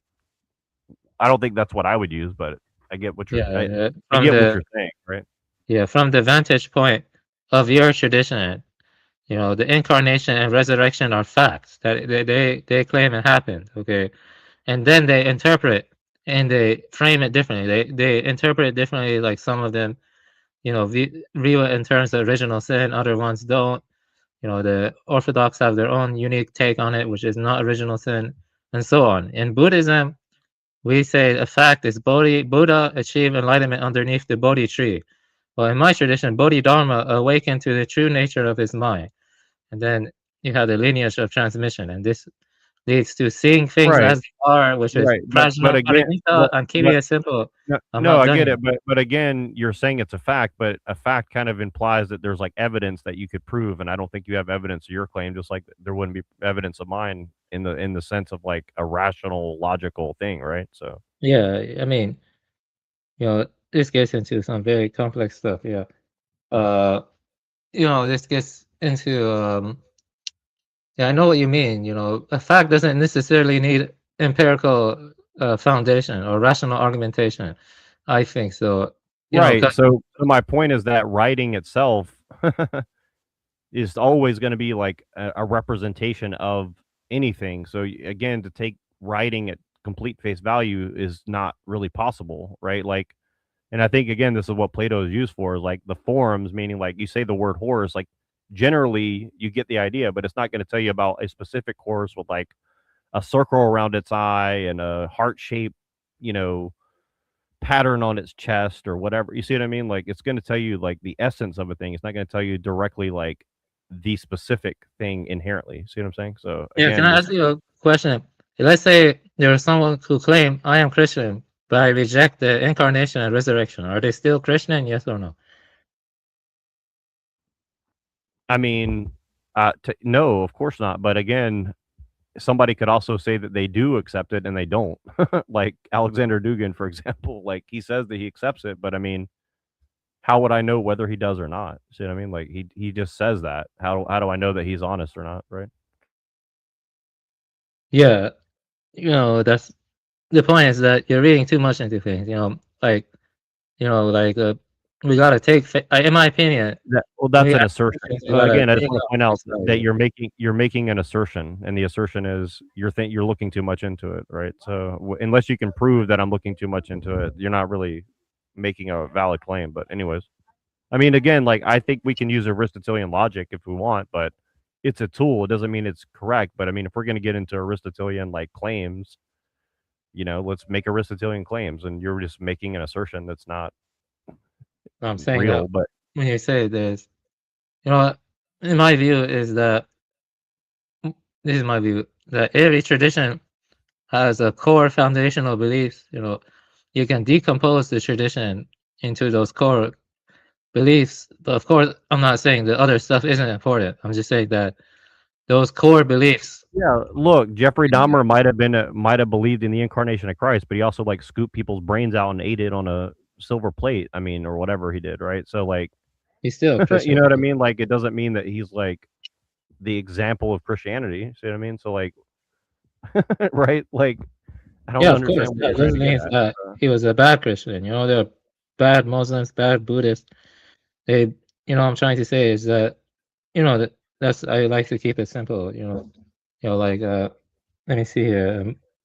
I like to keep it simple. Like I like to like break it down to 3 or 4 or 2 Yeah, main. I get what you're saying. I just don't know how it's relevant to what we're talking about, really. It's Ultimately, extremely relevant because if they these two idiots, two idiots there, if they start off by saying those core beliefs, okay, and they discussed it and they made it clear, then they wouldn't need to talk for 2 hours. Already, people would see they're incompatible. well, but my point is that they're just asserting that this is nonsense and that's nonsense and this is nonsense. But my point is that everything that they're saying that they believe in is based on nonsense too, by their own, by their own like guidelines of their beliefs, right? Like they're Yeah, I just kind agree. of going into incredulousness, which Yeah, I again is should agree with fine, you but on that. Yeah. they're just not being honest about that. See what I mean? Like they're Yeah, saying even before this I'm a conversation, I said that. I said they're yeah. gonna talk a lot of bullshit. I knew that. Yeah, I was but just again, don't. I'm just saying that like they're basically undermining their own logic by their claims that about other things. Like they're undermining, you know, any coherence to a truth claim, right? Like they're saying there is no truth, but there is truth. And let me tell you how I'm going to undermine everybody else's truth except my own, but I'm not going to tell you what my truth is and how I validate it. So again, in my opinion, they're basically saying nothing. Essentially, like they're just basically undermining all truth, all value, all language, everything. I mean, they're basically, doing a black magic ritual against knowledge and philosophy or language. I mean, they're kind of creating this giant black hole and sucking everything into it and saying, here's the truth. I mean, that's what I see, but I mean, maybe you see it differently, but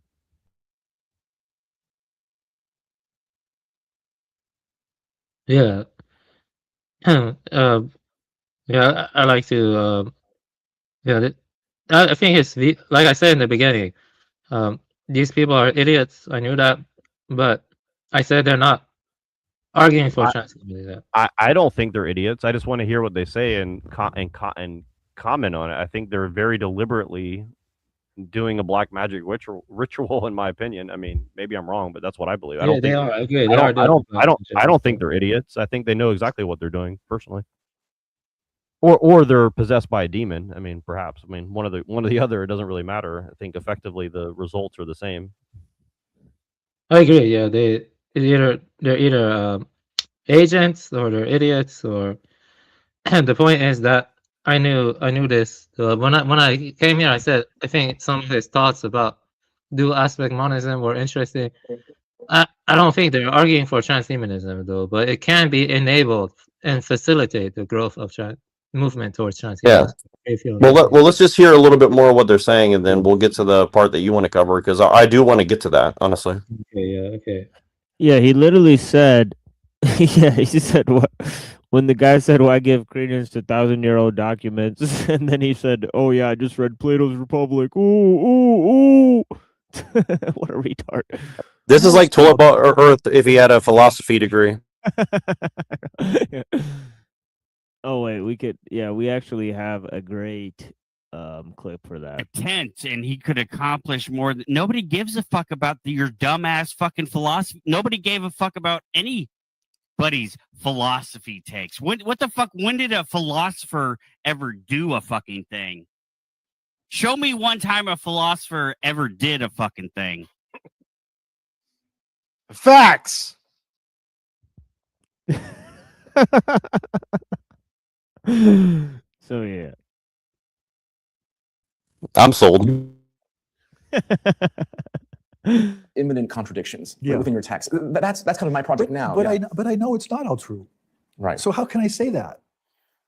And so let me ask you this: in your current view, who is Jesus? Who is Muhammad? Who is Moses? Are these exactly who the Orthodox faiths claim they are? Are these complete frauds? Are these genuine saints that their tradition kind of got carried away with? So my own view is, well, first of all, we don't know. We don't even know if Moses existed.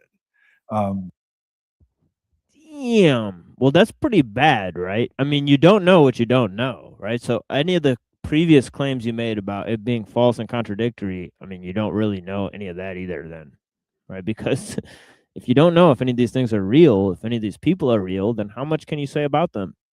Right? Again, you don't know what you don't know. So, I mean, a lot of his previous stuff, I don't know if he could stand on that. Jesus and Muhammad, certainly historical figures, but we don't know their personal experience. I mean, the Gospel of John is not the historical Jesus. But my assumption is that a lot of these historical figures had some kind of experience of divinity, and their followers frame that in a particular way. And see, look, he said the Gospel of John is not the historical Jesus, but we don't know what we don't know. We don't know what the personal experience of these people were. So maybe the personal experience in John matches more than the other three synoptic Gospels. How would we ever know if we don't know what we don't know? Right? So, so how is he to say, well, John is less historical than the other three Gospels? I mean, you wouldn't know that. Right? You have no fucking clue. You just admitted that, right? So thank you for admitting that, right?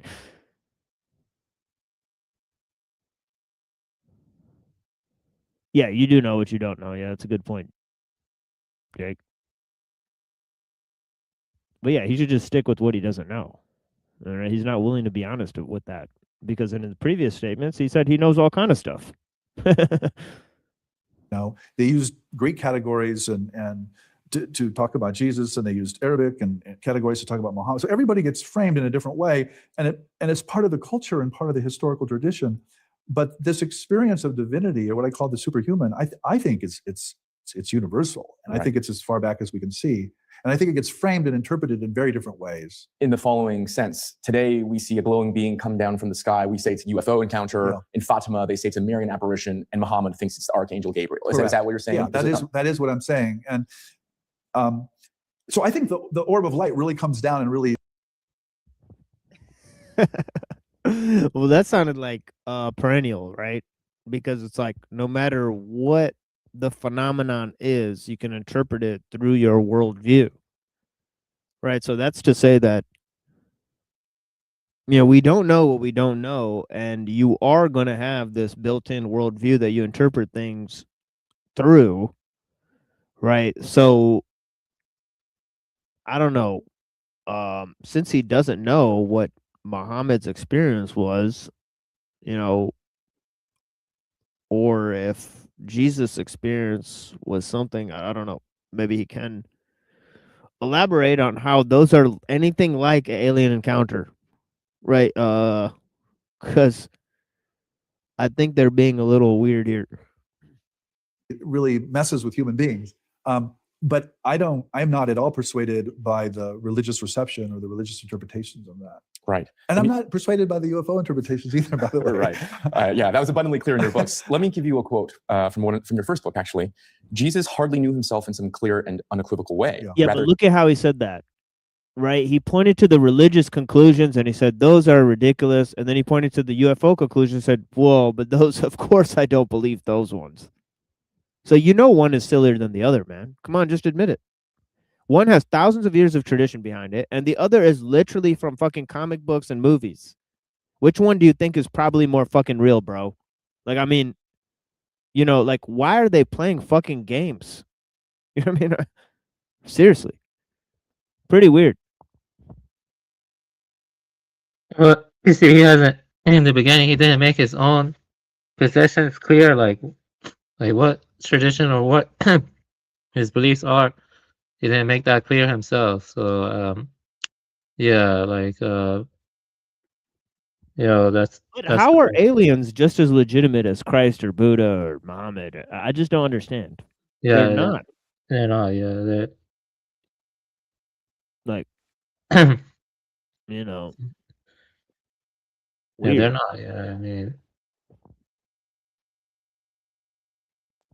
And it's like, well, one is he's funny. Yeah.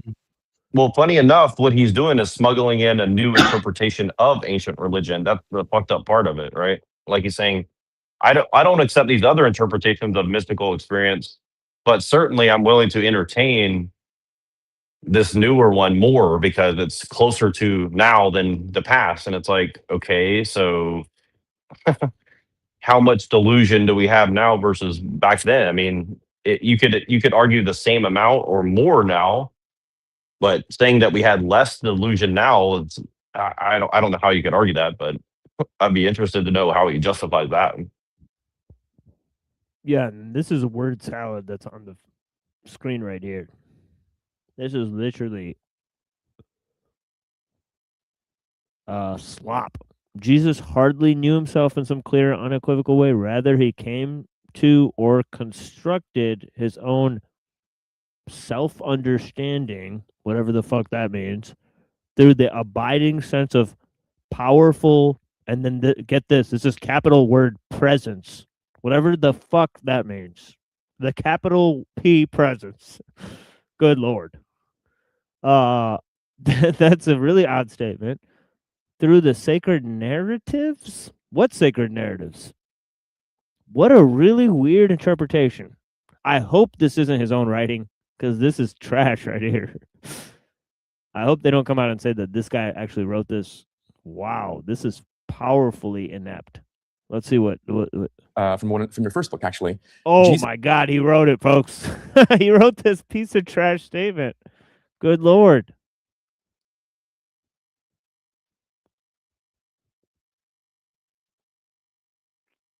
Jesus literally said he knows himself and nobody else does.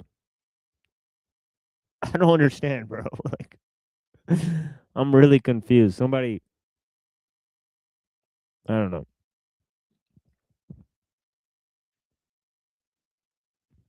Oh boy.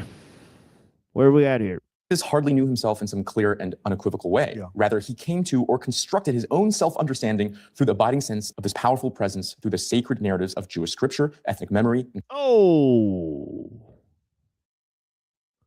Jewish scripture, ethnic memory, which sounds like it's Jungian, and colonial suffering, which sounds like a communist phrase. Dude, the efficacy of his magical works of healing and clairvoyance. Oh my God. That's literally what it says in the Talmud. And in the mirror of his followers' answers to his own honest question. Good Lord. This is slop, folks. This sucks.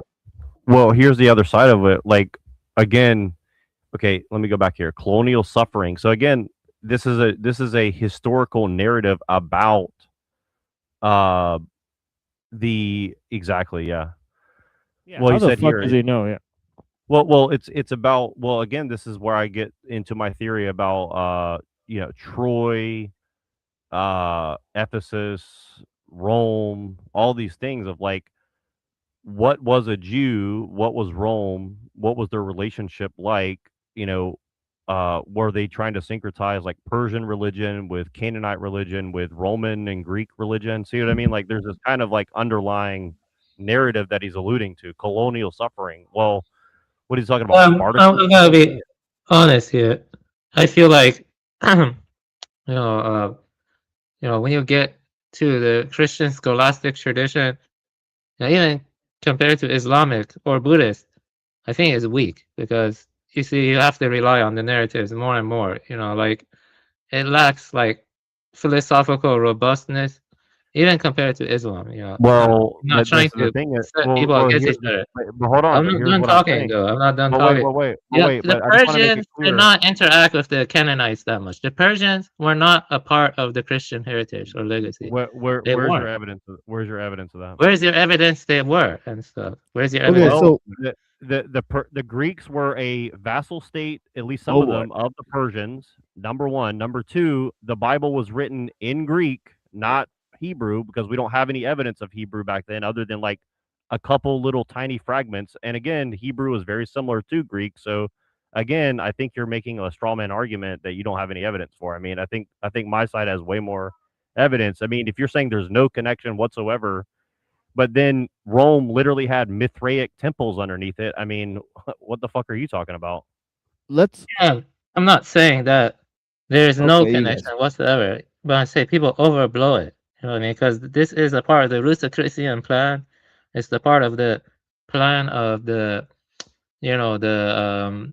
Freemasons. Because they were trying to convert Zoroastrians to Christianity in India and other places.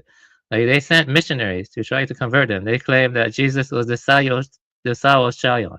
Right, and the Jews say that Zoroastrianism is like piggybacking off their shit, and the Zoroastrians say that Judaism came from their shit. So I mean, you have a he said, she said, but there's not a lot of Zoroastrian historians we can rely on, but there's a shitload of Jewish and British Israelist historical people we have to rely on for our narrative, right? So I mean, again, either way you go, it's like the narrative is there, whether it's true or not, right? Let me tell you something interesting. Don't you think it's interesting that when China became Buddhist or Japan, they never had something like Japanese Indianism or Chinese Indianism? Why is it that something like British Israelism, You want to talk about the White Lotus Society? the White Lotus, they didn't claim they're Indians. The White Lotus, I think you know what you're Or talking about. Manichaean, or you want to talk about Manichaeanism? Yeah, Manichaeism is interesting. Yeah, it's like, Well, yeah, I have Right. some I'm just saying, like Manichaean how like if you're I'm just trying to warn you, like you're gonna undermine yourself. That's what I'm not trying to go against you. I'm trying to warn you, like all right, guys. you're gonna undermine your own fucking points. I'm just letting you know. The paths should remain separate, independent. The thing is with the philosophy, it has to do with the incarnation. I hate to say, and the resurrection, not resurrection, but incarnation, because that is kind of universalist in itself. It kind of tries to like bring all narratives into each other already. It doesn't, when you make philosophy, you can like make it distant from like caring about worldly affairs, in some extent. God is, or whatever, or Buddha nature is. It doesn't matter what one person did 1,000 years ago, or a civilization 1,000 years ago. In some sense, like the philosophy, like I'm talking about the philosophy, like the scholastic tradition of Saint Augustine, or those people. I have read some of them. I actually have read Saint Aquinas. I've read Saint Aquinas a bit and stuff. I have read Saint Aquinas, and the point I'm getting at is it's already globalist in nature in some sense. Like what I'm trying to say. We want distance. We want distant. The missionary activities and other stuff. Let me think here. So, Yeah, and again, like I don't want to get into like this long, drawn out debate. I'm just trying to preempt you. Like I think we should just continue covering the material because, like, I don't think either one of us need to get drawn into like a he said she said like historiographical debate about you know what I mean. Like it's not that it's not useful, but I don't think it's pertinent to like what we're covering right now. yeah, Personally. Yeah, you can keep going on. Yeah.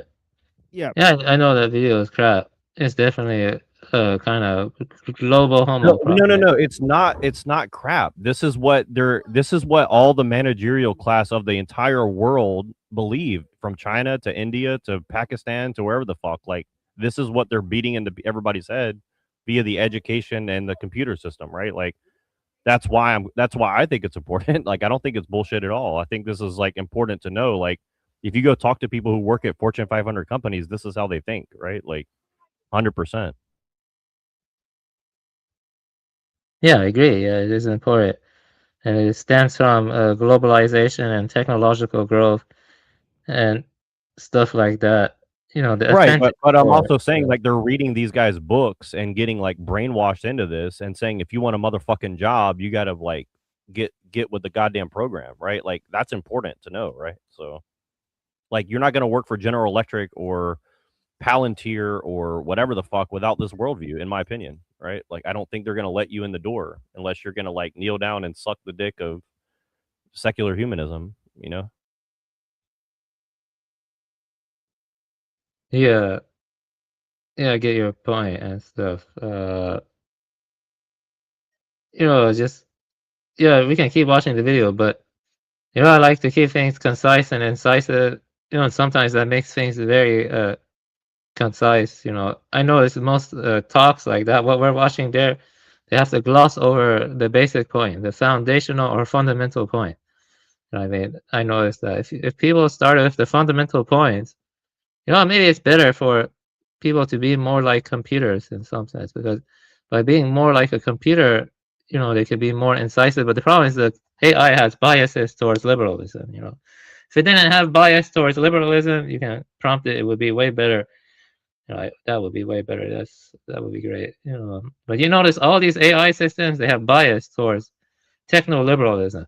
But if you prompt it a certain way or you feed it, but here's the thing: is the people who are building the system have that thing, right? So now they've put that into the programming, and those who try to like interfere with that programming going into the machine are not allowed into the system, right? Like you're not going to get you a can top interfere with it. You see, the AI system isn't programmed to have the bias. It's trained. It's trained to have the bias. But you can train it again, or you can bias it in a certain direction that's closer to you. I've been feeding it stuff like Teddy. I've been feeding it stuff like I don't think you're going to be able to do that. I don't think you're. No, gonna I be able did to do that. it. Yeah, I trained No, the AI.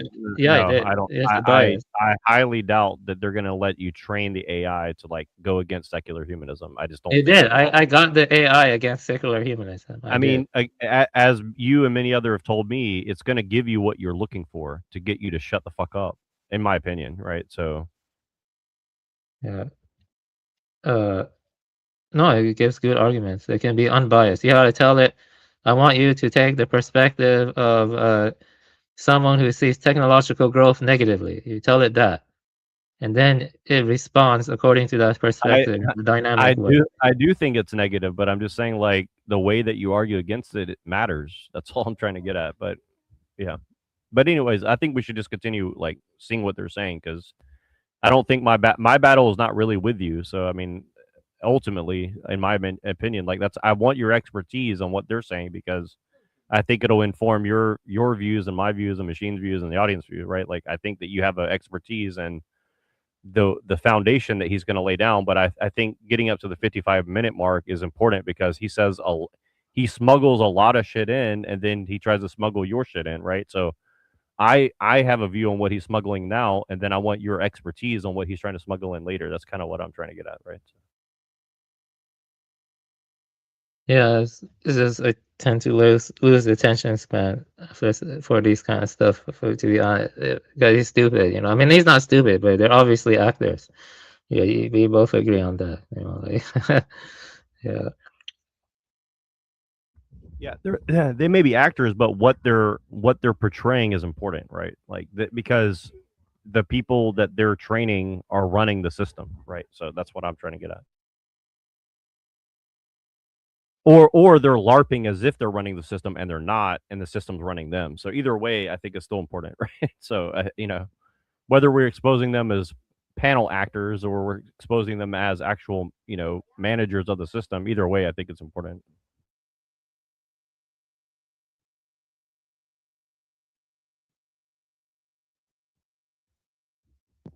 Yeah, so I wanted to say a note about the philosophical traditions of Christianity versus Islam or Buddhism, right? Obviously, because the West is uniquely predisposed to words, right? Philosophical traditions, like for example, Plato and Aristotle, they've had a lot more written about it, right? But one could say that maybe today's philosophical aims may be closer to maybe Islam or Buddhism than Christianity, right? But yeah, definitely in the beginning of Christianity, since they already had like a bunch of stuff from Plato and Aristotle and stuff, and they compared, Neoplatonism and all this stuff to Christianity, and basically the Gnostics knew about Plato, right? Because they took this doctrine of the demiurge from Plato, right? So there's interesting, philosophical speculations in the beginning of the Christian tradition for sure, and very sophisticated, for sure. Colonial suffering through the efficacy of his magical works of healing and clairvoyance, and in the mirror of his followers' answers to his own honest question: who do you say that I am? In this reading, at least, Jesus was not asking a question for which he already had the answer. He was co-constructing his identity through the answers of his disciples. Fascinating interpretation, because it goes even stronger than I think a lot of the historical critics who claim that the early Christians didn't know who Jesus was. I want to make sure I understand what he said. It's kind of like basically what he said is like, yeah, basically what he's saying is like Jesus is a wizard and he kind of constructed his view of himself as he went along. And it's like that's the opposite of what the Bible teaches, right? Well, it seemed like my interpretation, like I didn't fully catch it, but like from what it seemed that he's saying Jesus as an egregore, basically, is what it seemed like he's saying. Like that's kind of what I heard, but maybe I'm wrong. But like based on his little smirk there, it looks like he's doing a little Discordian. Jesus is an egregore, like maybe this is like Hank's mentor or something. I don't know, but let's go back. Can you go back? I just want to make sure I heard that correctly. The language he's using is very weird. I am. In this reading, at least, Jesus was not asking a question for which he already had the answer. He was co-constructing his identity through the answers of his disciples. See, hold on. Wait. Sorry, pause. Okay. Who do you say that I am? In this reading, at least, I don't know what he means by this reading, but okay, Jesus was not asking a question for which he already had the answer. Again, that's another assertion with no evidence.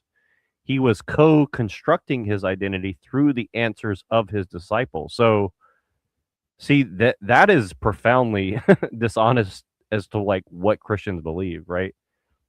In my opinion, it was a totally rhetorical answer, a totally rhetorical question of like, let's see what you've gained from all this, right? Like, I don't think he's like questioning his identity. Like, it makes him sound like he's like a trans shooter. What am I? What am I? What do you think I am? Like, it seems it's kind of weird. It's like this kind of weird, like woke secular humanist.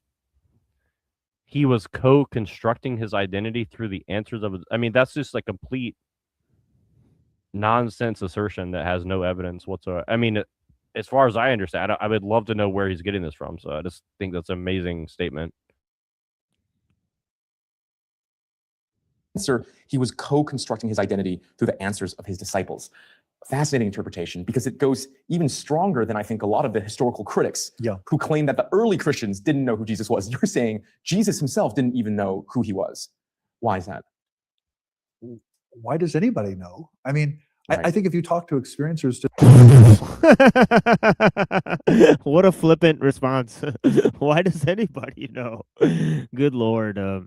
Yeah, this guy's playing a lot of games. to this day, there is a level of experience where if people are really honest, they're like, I don't know why that happened. I actually don't know who I am. You know, the ego or the self is a social contract for sure, but am I just that? I mean, I wake up every morning and I'm like, wow, that was a weird dream. Who was telling that crazy story? Well, I was, but it was a part of me I don't have access to, and I am not controlling. Hank. Yeah, for sure, Hank. Definitely. Yeah, but that's even worse. See, you know, we were talking about that earlier, right? Like, what does it mean for, you know, for Buddha or Pinoy to have more constructive commentary than the people that are on the screen? You know, it means something dire is messed up. Like, there's an inversion of power. The people that are leading us should not be leading us. There should be other people in charge. Pretty weird. Yeah, and I just want to say I would love for Hank to come up here and put in his 2 cents, because I think he's going to have a very pertinent take on this. So if you don't mind, I would like to send him the link, because I think his analysis on this would be very beneficial, to be honest with you. So yeah. And it's going off on some weird story. And I think a lot of I think most religious experiences like this to a certain extent. It's some other aspect of the human being who is having this experience or showing this to the social ego, and the social ego doesn't understand or doesn't know. And I don't see any reason why Jesus would be different. Right. So that's the assumption, is that he was a human being. You know, wait, stop. And So he had this assumption, see, he's putting all these little words that's like an out for him. I just want to point that out. Like, when he's using these words, it's like basically like a little get out of jail free card he's using. So it's very, it's like, he's very carefully constructing what he's saying, you know? Yeah, it's like people seek a finality of answers in the words of Jesus. And I guess what he's trying to say is that Jesus was trying to figure out who he is. So there is no finality of answers in his words, because he's stated that earlier. Right. But having said that, like, you know, he said he couldn't define what these people's personal experience was. And earlier, they both agreed that Jesus certainly did refer to himself as God. So I don't understand where all this confusion is coming from. Right? Because they agreed that the statement that I and the Father are one means that Jesus is claiming that he's God. Right? So I don't know. So it's pretty weird for them to then suggest that all of a sudden he doesn't even fucking know who he is. Right? Weird. But yeah. Well, and really quick, I think I don't know if it was in this video or another video, but I have a sneaking suspicion that they're trying to smuggle in like something to the effect of like, well, yes, Jesus is God, but we're all God too. And so they're kind of sneaking in like a Luciferian, you know, Thelemite thing into it. And again, you know, whatever your opinion on that is, I think he's kind of doing it in a very roundabout, sneaky way, right? He's not being straightforward with it. He's not just saying it, you know what I mean? He's not just coming out and saying that, but I think he's kind of like in a long-winded way saying like we're all Buddhas, or we're all Jesus, or we're all God, or we're all, you know, Lucifer. He is. Yeah, he's definitely saying something like that, to that effect. Like, he's drawing the conclusion of, you know, universalism within this message, right? Or whatever, right? Which, you know, me and Buddha can argue for hours and hours about, you know, what is universalism and so on and so forth. But that might not be pertinent to this analysis. In him, and there was one part talking to another part. One of the things this raises for me is, first of all, that passage you read, that was really good. But that's kind of my point, is that I'm better writing than I am speaking. And so like people often write me, or they'll say, well, I'd really like to meet you. I'm like, no, you don't want to do that. You stick to the books. The books are better than the person. And so that's kind of what I'm trying to say here, is that we articulate ourselves differently in different modes or different mediums. And the books are one thing, the person's another, the dream is another, the religious experience is yet another. And certainly experiences of divinity are yet another. And I do think human beings, I debated an evangelical scholar on whether Jesus was God. And my response was, of course he was God. Right, we're all God. So are you. So am I. And we all have experiences of deification. Oh, there you go, Neuro. You called it. Yeah, I was going off of memory, but yeah, because honestly, like I don't listen very closely to like individual words when I'm doing this by myself. That's kind of why I like to record with other people's, because like I was just kind of listening and passing, and I remember just being like, "What the fuck is this guy saying?" Like, yeah. So I had a feeling it was coming. So yeah, he just pulled a Jack Talcott. And again, maybe he's right, but again, he's basically said there's no truth, but oh, by the way, here's the truth. We're all God. It's like, okay, so what the fuck? Or there's a much more basically powerful definitely more XP points, right? Marilyn, right, who also claims the same thing, but she's harder to argue against than Talcott. Yeah. Marilyn says this with like a much harder. Like I would be much more cautious to fight with Marilyn on that, or even Twilight or some of these other people. I think because like they're more straightforward with it.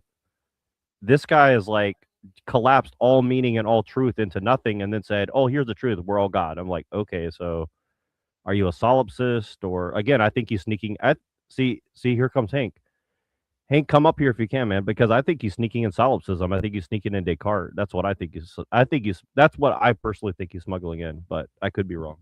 Yeah, Hank said he will come up. So I send him. I mean, the link's in the chat. So if anybody wants to come through, but yeah, on the Cyber Caliphate, that's where we're at.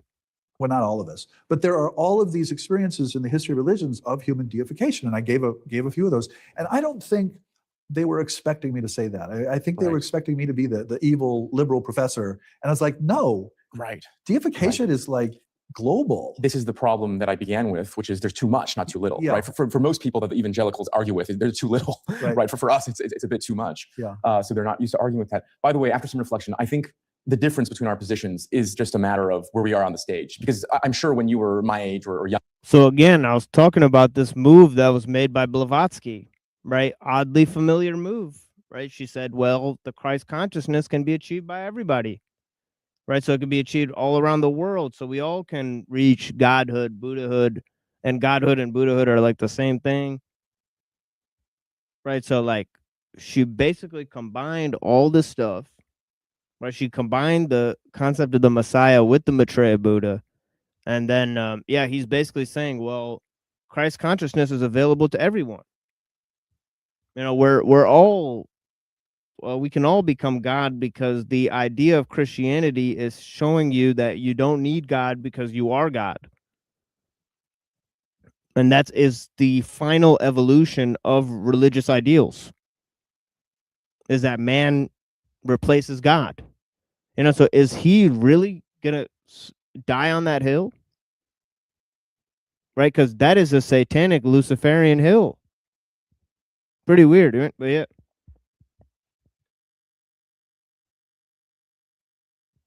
But yeah, just thought I'd point that out. Pretty weird stuff, huh? Younger or slightly older, you had to go through my process of seriously taking the faith on its own word and seeing if it holds. And your conclusion was that it does not hold. Yeah, and of course I did that. Right. And by the way, that little 5-minute thing that I just did is most likely why everyone hates me on the internet. It's like the weirdness of that speech. Hank is here. He asked to come on the panel. Okay, here he is. Yeah. Okay. Yeah, blessings. Yeah, I was watching from Neurojack's side, so I didn't see everything. Oh, okay. But yeah, I can still man the argument that everyone is God. So I guess premise one, God created everything. Premise two, God made everything from Himself. Conclusion: all that is God. So that's how it still man that argument.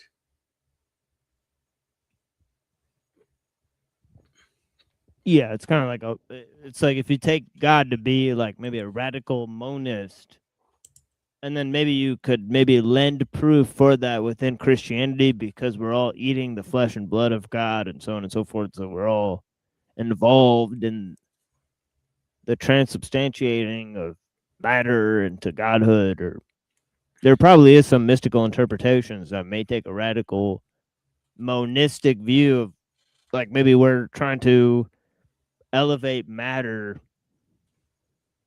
to the Christ, but I think Blavatsky's way was pretty similar, although she didn't take that view that you just said. She took more of an eschatological view. But I think what he's trying to imply is some sort of eschatological scheme whereby Jesus is a final realization of religious preponderance, because he's saying that you can become A, you can figure out who you are on your own, and B, you can just be God. Yes. So, I could break my Stillman version of the argument though. So you could say, if God's omnipotent, He doesn't have to make everything from Himself. He can make things from nothing. So there's a way to evaluate things that to be not God. So yeah, right. Well, that is what the claim is made in the Kabbalah, that He's created things from nothing, right? So, in terms of He's drawn back from existence to make space and room for creation, so creation would not be identical to His own, His own being. To His own being, exactly. Yeah. So, okay. So let's check this out. It's not, again, that I think that the tradition or the traditions are wrong. It's just that I think that they're partial and that they give certain things, to certain communities. Right. Fundamentalism, I think, has become quite untenable because of the tradition of historical criticism that, among others, It was always untenable. David Strauss. Yeah, hold on one second. More Sorry, untenable, really more quick. obviously untenable. I just wanted to mention one other thing. Like, I also get a sense that they're trying to conflate Luciferianism and Buddhism into like a singular thing, and through that alchemy bring forth like a transhumanist doctrine. So I just want to put, again, like, that's my bias. That's what, and I think that's kind of what Theosophy was trying to do. They're trying to take Buddhism and clash it with Christianity, and then out of that make that a Luciferian doctrine where like we're all Buddha, we're all Jesus, we're all this, we're all that. Like, I could be wrong, but I don't know the full history of it, but I think that is relatively accurate. I mean, if somebody wants to correct me on that, but I don't know. Like, that's kind of where the whole like New Age consciousness, as far as I understand it, that's kind of what they tried to do. But and Crowley tried to do that as well, right? So as far as I know, could be wrong, but yeah, you got it. Have you investigated into historical criticism into the Quran? Because there, the tensions seem greater, right? Like in the historical criticism into the Quran, because oh yeah, he immediately said yes. He immediately nodded yes on the Quran historical. There, the tensions seem greater, right? Like in the same way that I can still be a Christian if you show John and Luke don't necessarily agree. I can say, well, the large message is right, but there's a bit of errancy because of the human text. That move is not available for the Muslim because of their orthodox view of the text. So can you give an example maybe of the Quran where historical criticism has surfaced something that makes the orthodox position untenable? Well, I'll say this. I mean, to answer your question, yes, I have looked into historical criticism in the Quran. And part of the issue or part of the problem is historical criticism comes out of the Christian tradition, right. The Christian and the Jewish traditions, really. And it comes out of biblical studies. And Muslims do not have that tradition, and they need to. I think that's part of the modern world, is questioning the religious text as a religious text. It's not enough to just stay inside the religion and read the text. So yeah, that's a pretty good point, right? Muslims have not yet made the move of historical criticism, right? So he's making a salient point. That's because Muslims have not been able to divorce themselves from their traditions and look at them, right? So his move where he said, that in order to study comparative religion, you have to first, leave the worldview that you had adopted all along for looking at the world, right? In order to start doing it, right?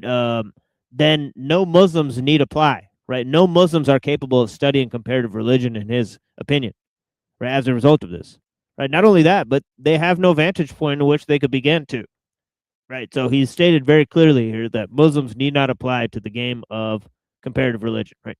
I have a counterexample on the panel, so there you go. Right. Well, I mean, I don't know. I guess he's not heard of us.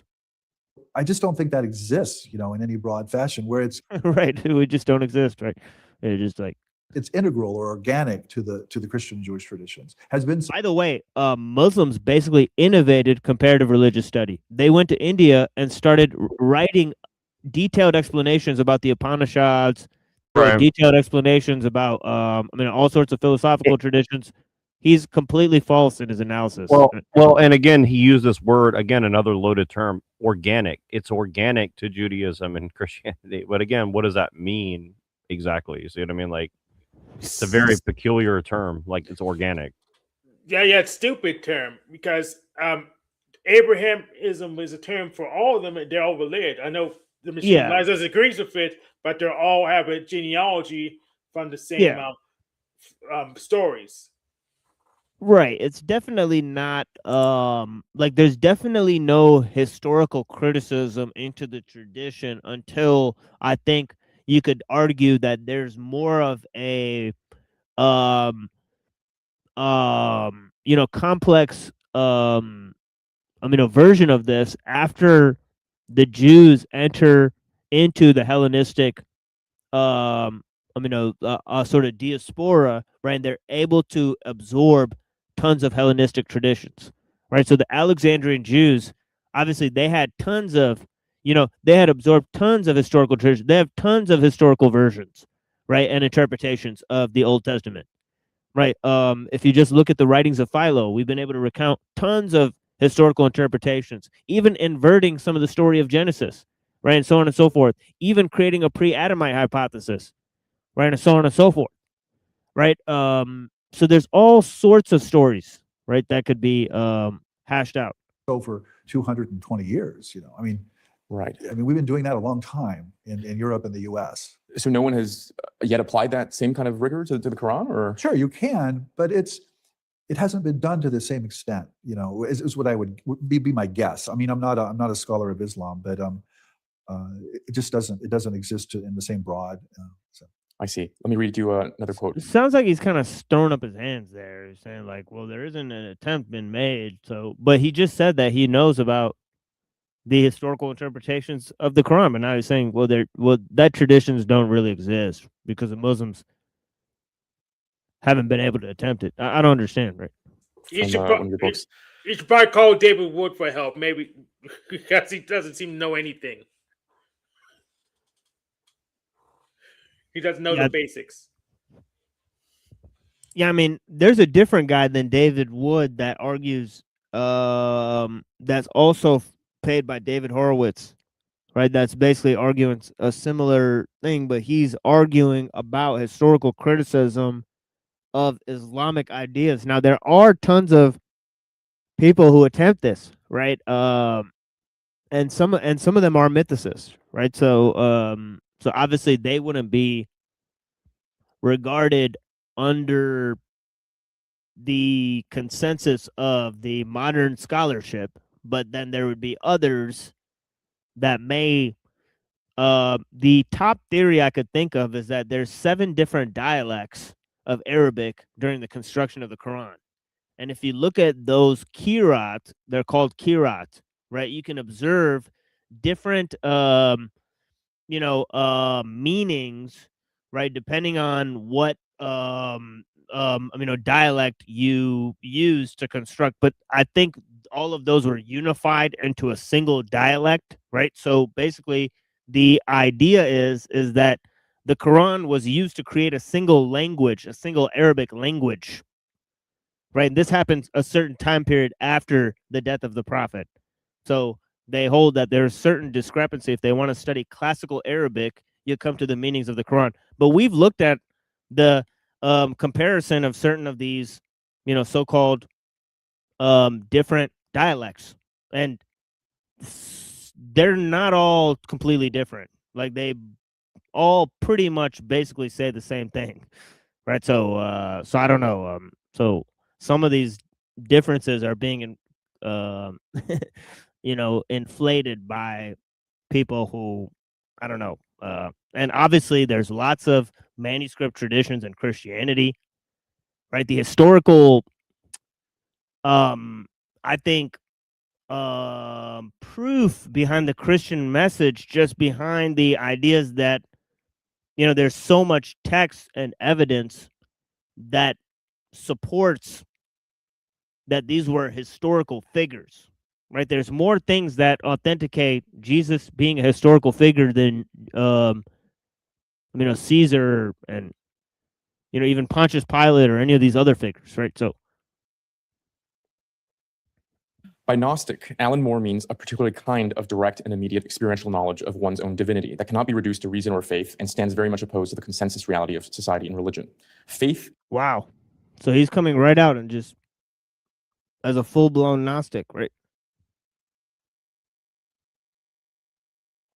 Is for sissies who daren't go and look for themselves. Whoa, sissies. That's my basic. And earlier he said it's fine if they have no balls, right? So weird. Right? Position. Magic is based upon gnosis, direct knowledge. Wow. Holy moly. You should be seeking this knowledge to expose evil. That's something Christians are supposed to do. We don't seek knowledge. That's Gnosticism.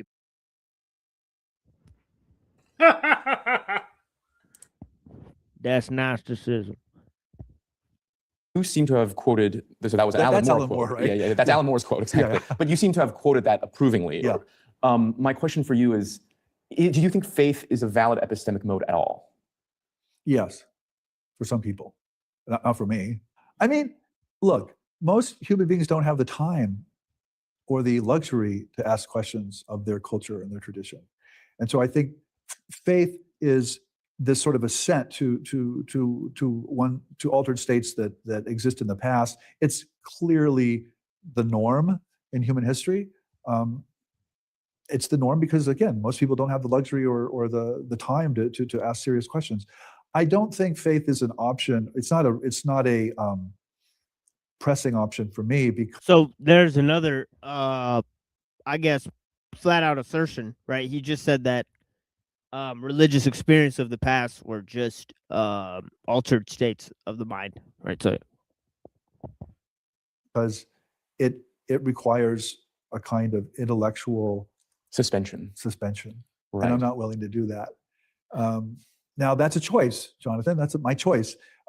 If there are intellectuals who are willing to do that because they see that the tradition has some reasons for them to leave. Yeah.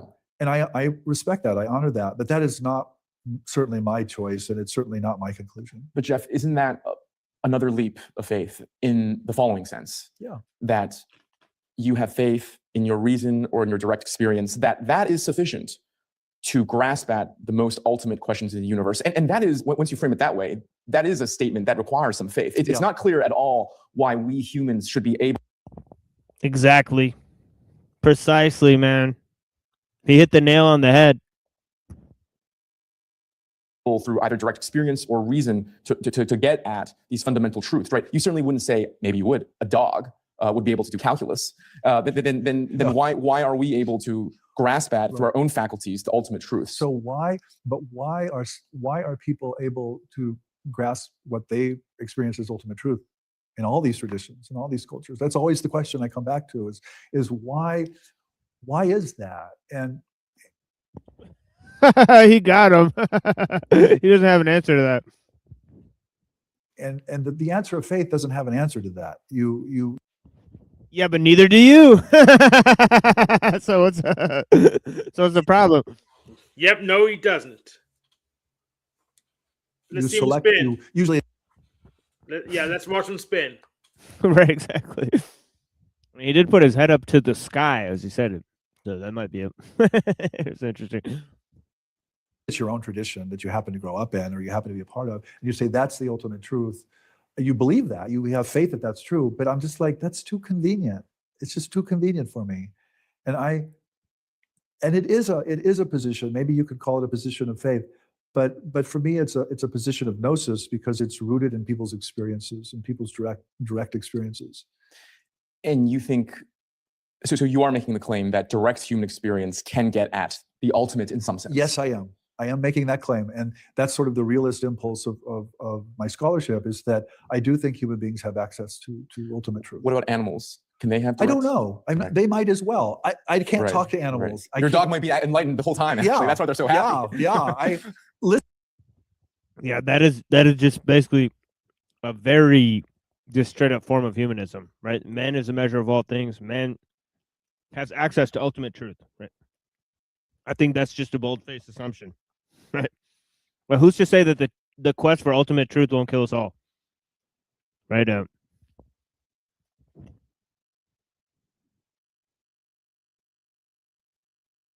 Listen, I don't make a distinction.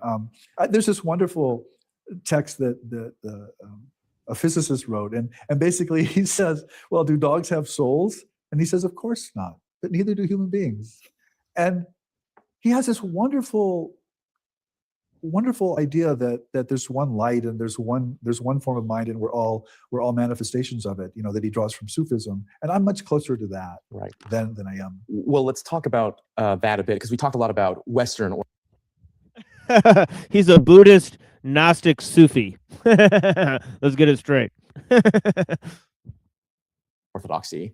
And now I want to move to the Eastern Orthodox traditions. In your books and in our conversation, you've said that your metaphysics aligns a lot better with them. It does. So what have you taken from the non-dual traditions of Buddhism, Hinduism, Taoism, and why don't you consider yourself like just a heretical Hindu or heretical Buddhist and practice in that tradition? And why do you still kind of distance yourself from those traditions? Yeah, it's because, well, what I take from non-dualism, both in its Hindu and Buddhist and Taoist forms, is a kind of serious questioning of God and the soul. This idea that God is somehow objective, that there's some being out there that created me and that I can relate to this being, or this idea that I have a soul. These are very dualistic notions. And once you adopt a non-dual world, you no longer accept that God is external to one, or that there's something called a soul. And you can find these experiences in the West as well. These are in the mystical authors as well. So I see it everywhere. I don't see it just in the East, although it's more developed. It's more developed in Asia. And the metaphysics aligns a lot better. Yeah. Now, why don't I call myself a heretical Hindu or Buddhist or that? Well, because they won't have me. And a lot of those identities require what I would think of as faith. They require me to have devotion to some guru or some swami or some lama or something. And I'm constitutionally unable to do that. I mean, he could become Hindu, but he won't even be heretical. There's be another person there. So there's no gatekeeper there. So he's making excuses. Right.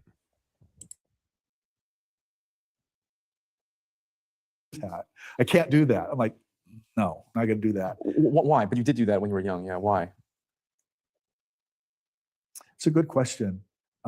I think I'm hopelessly democratic and individualist and Western to be. Okay, so there's his biases. That's kind of like his religion. He didn't really say it earlier, but he does have faith in things. He said faith is for sissies, but he has the most sissy type of faith, which is just a faith in the general consensus. Yeah, he's culturally Christian. Yeah. Yeah, democratic individual. You see, the thing is, the one vehicle that leads to non-duality, as expressed in the Lotus Sutra and various other sutra, there are skillful means to reach the one vehicle. And those skillful means can involve practices like koan study or sausage. Yeah, And what's the that'd be point of the for, practice? The point of the practice is to get rid of your individuality. yeah. Good Lord. What a stupid idiot. Yeah, he's a stupid idiot. But also, he was acting like they won't accept me. But you can go initiate into various schools or traditions. You know, there are initiated. Like there were Japanese people who came to America. They're part of a line of figures who received transmission. Of course, we live in a degenerated age, but they are still authentic teachers who came to America. And I went to one of those Sankas. The triple jewels are important in Buddhism. The triple jewels are Sanka, Buddha, Sanka, Buddha, Dharma. Sanka, Buddha, Dharma. We have chants for the triple jewels that you accept and all of that. He just wants to. He doesn't want the effort to put in. He just wants to talk, and so he doesn't really want to. He just want to talk about and stuff. That's the thing. That's what I see from it, and he loves his freedoms or what they call freedom or something like that. Right. Yeah. So let me get this straight. He's a non-dual individualist. That was so dumb.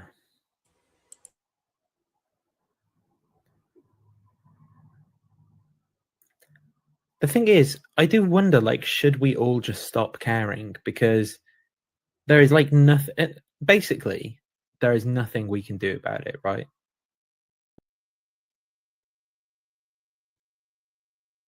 Be really frank about it. I think there's a serious conflict between devotion to a realized human being and this idea of the freedom of the spirit or the freedom of the intellect to ask any question. I think there's a real conflict there. And it's not that I don't think that the human being has had an experience of non-duality or isn't realized. I'm like, yeah, you obviously are, but I still can't assent to that. Yeah, and this is kind of a tension or maybe an imminence. I was trained by Hegelians, so I go after these imminent kind of things. In your thought, I think there is a tension, like, for example, how I pause it, back up. I think this is one of the key moments where he says, I was trained by Hegelians. Like, just back up like 10 seconds before he says that. I think there's something weird going on right here too. Yeah, we're watching a conversation between the Hegelian and the Gnostic, pretty much. Or maybe an imminence. I was trained by Hegelians, so I go after these imminent kind of. Imminence, yeah. Yeah, so back up one more time. I just want to, like, what is he really trying to say right here? Like, I think there's some. This guy is now smuggling in something. I just want to make sure. Can you translate what he's saying in Hegelian language? But I still can't assent to that. Yeah, and this is kind of a tension or maybe an imminence. I was trained by Hegelians, so I go after these imminent kind of things. In your thought, I think there is a tension. So you want to know what that means? Yeah, I don't understand what he's trying to say there. Yeah, like the whole tension between being and becoming in the Hegelian tradition is a tension between immanence and transcendence. Do you know what those two words mean, Neuro? I do, but can you just refresh for the sake of, like, so it's very clear in this Immanence, context? immanence is about the sacred aspect of the moment now. Right, transcendence is about how we can ascend the material space, right? So how can we bring God into this space now when God transcends reality that we can perceive? Get it right? Right, and I would say what they're really doing is creating a false dialectic, meaning that they're trying to say, well, we got to compartmentalize this. We can't have both. We have to have one or the other, basically, is what it seems like. Yeah. So he's saying that he's trying to get to the immanence of it. So he's saying that because he's trained by Hegelians, he wants to get to the actual fact of the matter, right? How do we bring God into this experience now? Right, is what he's trying to say in translation. As if you could separate it, of course, right? Of course, the assumption that you could separate it, anyways, right? Right, because earlier they said basically that's impossible, right? So yeah, or at least this guy did, right? He said everyone's God right now. So, and like, for example, how I pointed at you do have a faith in a certain Gnostic realism. There are these premises you seem to hold, maybe just on your culture in the same way you critique others. Yeah, he's maxed out his faith, man.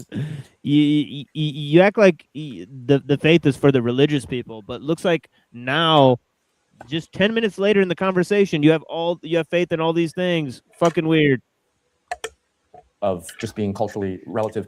Yeah. Yeah, but like my cultural convictions in the individual or in the relevancy of asking questions. I mean, this is why I developed this sort of idea of the humanist too. I really don't take that as ultimate either. I really don't. And I mean, I often joke, I don't believe in myself. Right. And what I mean by that is I actually don't believe in a self. Right. I think that's a cultural and grammatical construction, and I'm convinced by the arguments. What the fuck is even going on here? Well, he's an anti-realist, but the thing is, well, it's context dependent. So there are cases where he does believe himself, and he makes performance contradictions. So he's just sloppy. He reminds me of breakfast tacos. He's slopping his language. Well, Hank, would you argue he's kind of doing like a inverted or like a crypto solipsist argument or something like that? Or yes, it seems pretty weird. Yeah. He's literally a democratic, individualist, non-humanist, non-dualist that doesn't believe in the self. What the fuck is going on? He literally said all that. What's next to you, libertarian too? You know, like, yeah, like.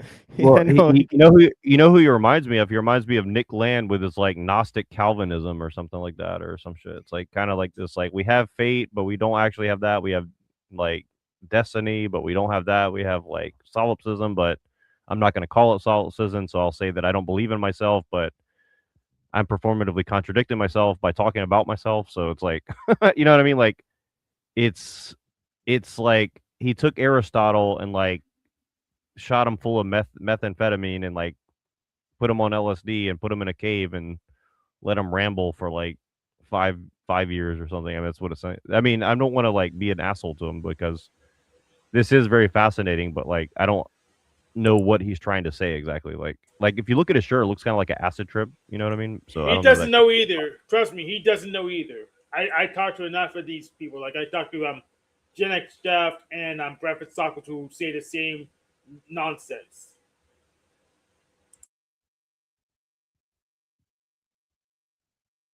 Against it, from neuroscience to Buddhist philosophy, and I just think that's true. But that doesn't mean I'm not a human being, and I don't have an ego, and I'm not Jeff Kripal, and I'm not a professor, and I'm not Pierce. I mean, those are all true too. Right. So this is why I talk about the humanist too. It's not to It's not to affirm two substances. It's just to affirm this contradiction or this complexity of things. Right. Yeah. So. He's like, did you like smoke mescaline before you came in here or what? Yeah, because he literally just said he's a, like non-dual individualist that doesn't believe in two substances, because if you affirm your individualism within the non-dual system, you're basically a closet dualist. Well, so I don't understand, like, weird. Well, and also one thing he just said is like, I don't know that there's a thing such as human. So again, and if you don't believe me, let's back up 30 seconds because Brown's boy said no one's pushed for transhumanism. Did I miss it? I mean, he just said there is no such thing as me. There's no such thing as human. Yeah, I mean, he did. He did say that. Yeah. And if that's not transhumanism, I don't know what is. I mean, essentially, he's basically collapsing the meaning of the word human into nothing. So, or into whatever you define it as, I guess. Right. So. Well, I mean, he's saying that I don't think he's affirming materialism just yet. But don't worry, that's coming.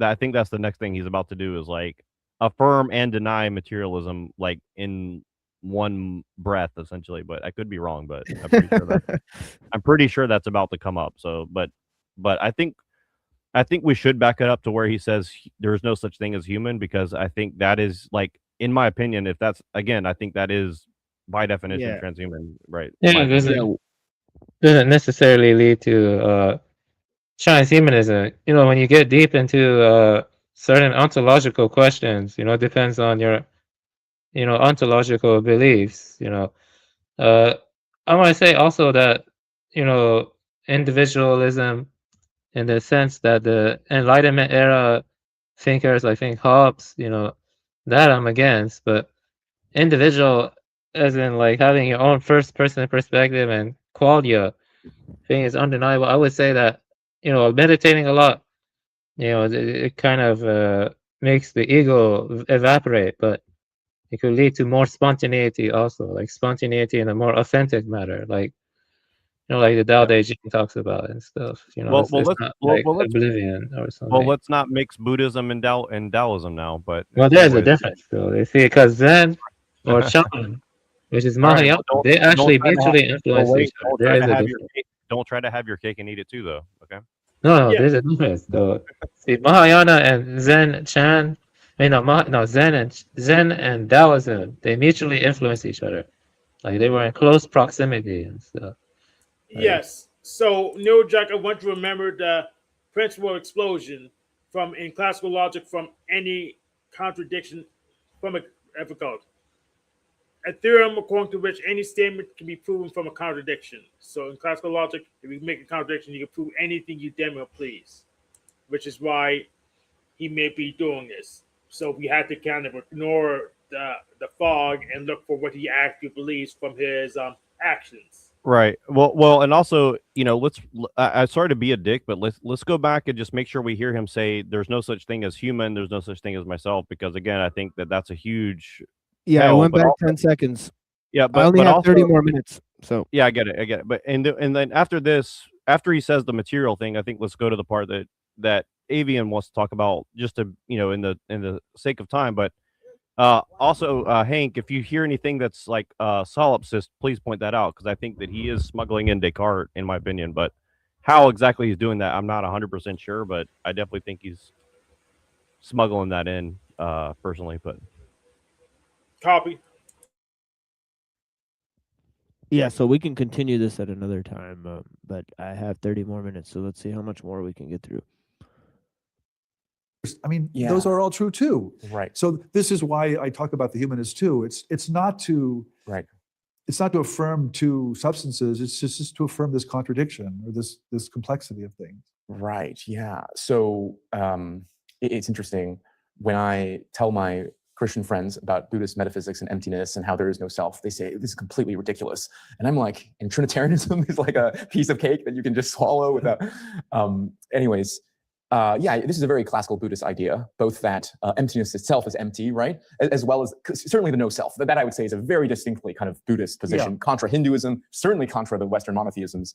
But so, hold on, why are you convinced of that? I just want to point out that the term emptiness implies vessel. So how can emptiness exist without a vessel to exist within? So, I mean, okay, listen, Neurojack, you know, emptiness is.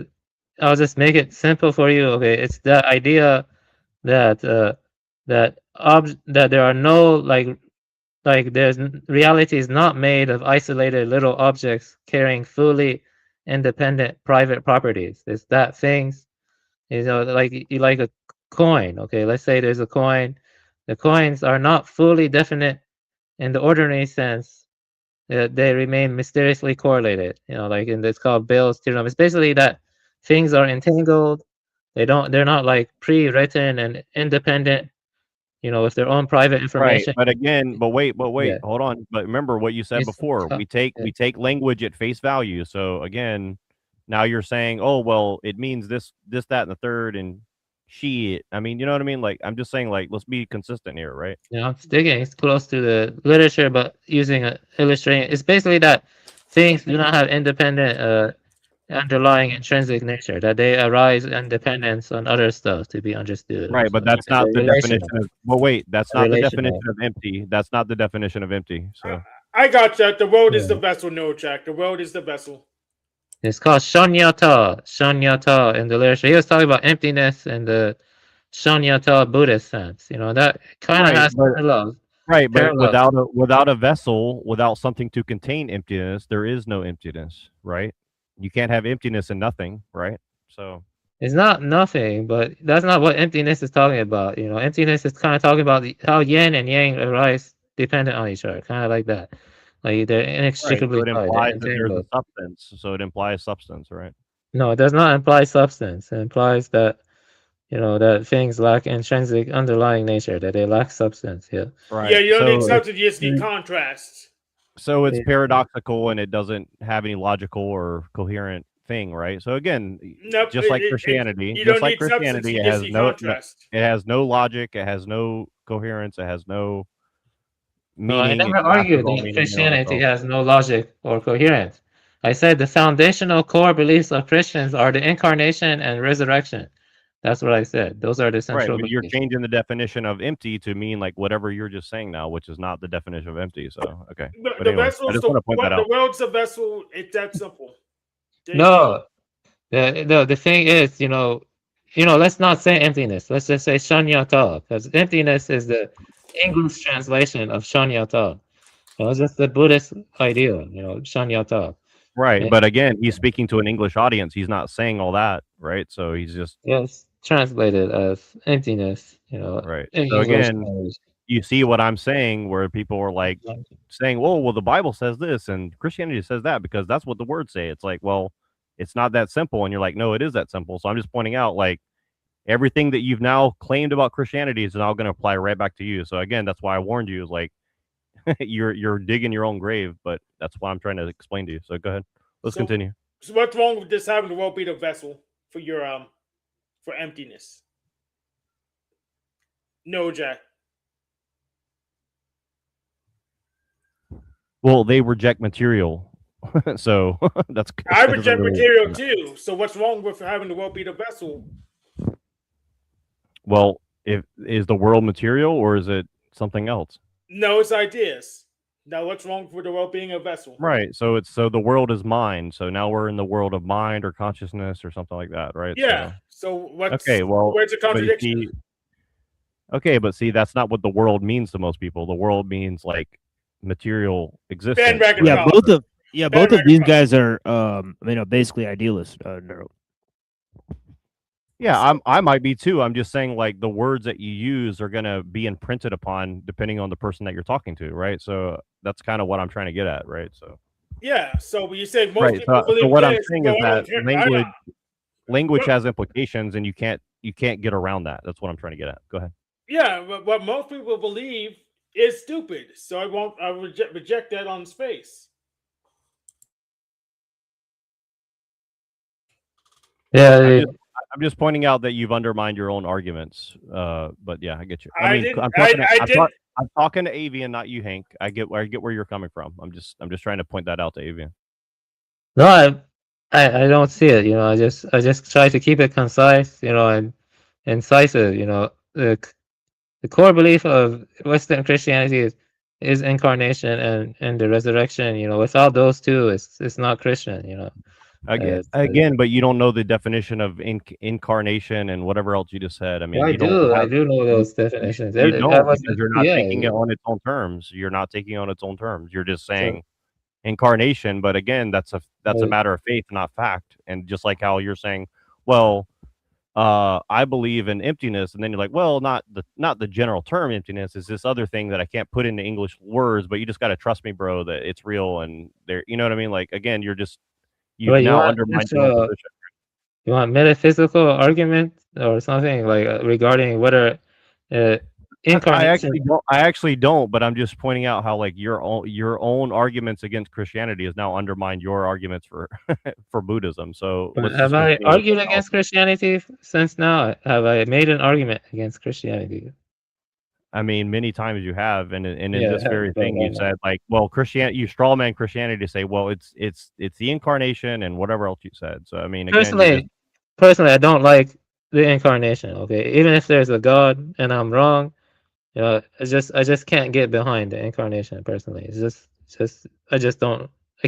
I respect it, but I just don't like it. Okay, it just doesn't make sense to me. Right, and I don't like chocolate ice cream, and I like vanilla ice cream, and I get it. I But mean, again, it's just wrong to me. You know, it's just wrong. That's all I'm saying. You know, like I don't like you know, Britney Spears' second album, but you do or whatever. I mean, I get it, but yeah, so yeah, anyway. Incarnation.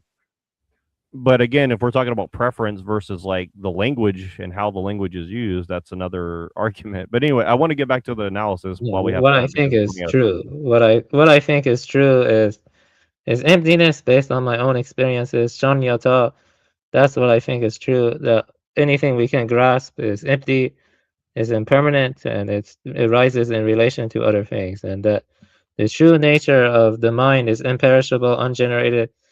You know, emptiness is empty too. So there you go. So yeah.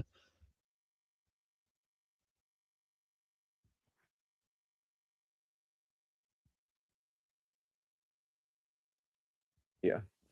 I just see so much evidence for it. Please. For example, death. You know, I mean, every human being on this planet is going to die. Life is going to annihilate the ego of every single person, all 8 billion people. So clearly, again, another not, assumption, that's not another ultimate. assumption, and another assertion with no evidence. Yeah, this is the materialism part. I take it. Yeah, he's getting to this materialism right now. Okay, but you know better than I the research coming out of UVA and reincarnation. You know very well how the soul exists in the Christian. Well, again, so what? So you have these reincarnation memories. I understand that the ego or the self is that people have extraordinary experiences of it around death. And the thing about reincarnation is these are memories that children have.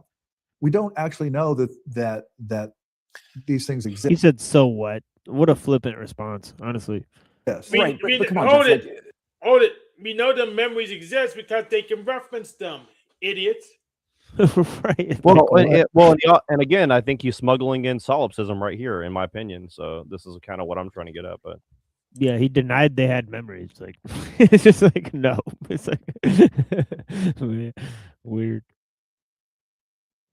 To say that clearly you're not making the claim, maybe you are, that physical death, it just well, this is the knockdown argument for non-self, because the Christians will say, well, the soul survives and there will be a physical. But does it? What's your evidence for that? I mean, again, you don't believe a soul or something survives after death. I think he said it doesn't. Period. And then he said, "What's your evidence for that?" This guy's a friggin' idiot, dude. Like, what? What evidence do you have that death is all there is? You fucking moron. Like, what the hell? Consciousness survives. I'm not sure the soul. I don't think the soul does. I don't think immortality is personal, and I do think that there is a survival of persons, beyond death, but I don't think it's ultimate. What? In other words, somebody can have reincarnation. Huh. What, they just get an extra life like Super Mario, of course. Right. Memories, somebody can have a near-death experience. Mediumship. All these things can happen. Mediumship can happen, and I think they're all. Yeah, that's when that's when the big guy puts another coin in, right? Yes. Get another life.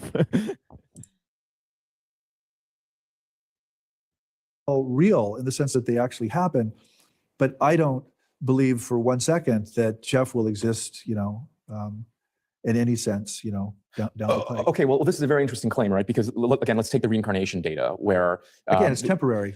Right. So it seems to me all the phenomenon you mentioned there, and it's actually really surprising in this interview. I wasn't expecting this, which is great.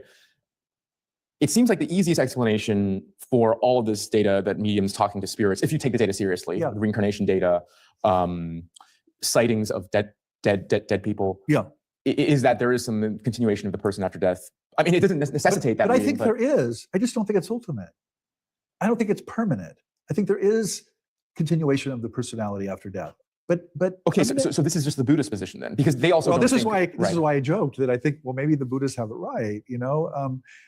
I'm persuaded by that. Just from the data and from people's experiences that I hear about over and over and over again. I'm like, yeah, the personality exists. Yeah. Sounds like he believes in ghosts. I'm just gonna put that out there.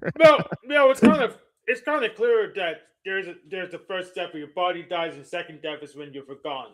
So that's you don't even have to believe in any metaphysics to know that. That's just plain, just patently obvious.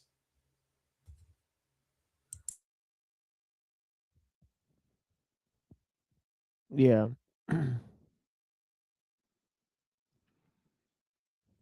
Yeah, Pinball machine. yeah, I think the repository consciousness, as the Lancaster talks about, some degree of independence from brain activity. So memory is its own localized field, but the memory itself, it's like transforming or something, unless one purifies that with prajna paramita, with meditation and other stuff. There's a causal continuum that continues from this life to the next. I don't think there is a permanent self that goes through that causal continuum. It's more like seeds that you plant through this life, and so, and that has certain energy, like habit energy that goes from this life to the next. You know, the different Buddhists describe rebirth differently and stuff, but overall it involves volitional dispositions sprouting from to the next life and stuff. So yeah, there is rebirth and stuff in Buddhism and stuff like that. I accept rebirth. Yeah, I think rebirth is true. Stuff like that. I think the memory and the habit energies, they're kind of like soil in like some other space of mind or something like that. And that soil is like, you know, like sprouting and other stuff. It's kind of like morphic resonance, but not exactly, but there is some overlap with morphic resonance, stuff like that. You see that in the Lankavatara Sutra, stuff like that, and other sutras too, and stuff. Yeah, Buddhists don't agree on every single thing. There are variations in the school, just like with Christianity and other traditions, and even Islam. There's variations, different schools and other stuff. You know, different interpretations of the foundational beliefs.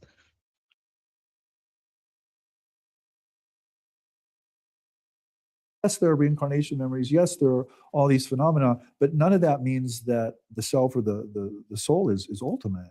So, I mean, I've been to UVA, I've been to the department, and there's this whole, you know, I don't know what it's not out like now, but when Bruce was not retired, he had all these filing cabinets behind him of near-death experiences, and you'd walk across the hallway to Jim Tucker's office. Jim's retired now too, and there were all these filing cabinets on children who remember previous lives. I'm like, well, how are those connected?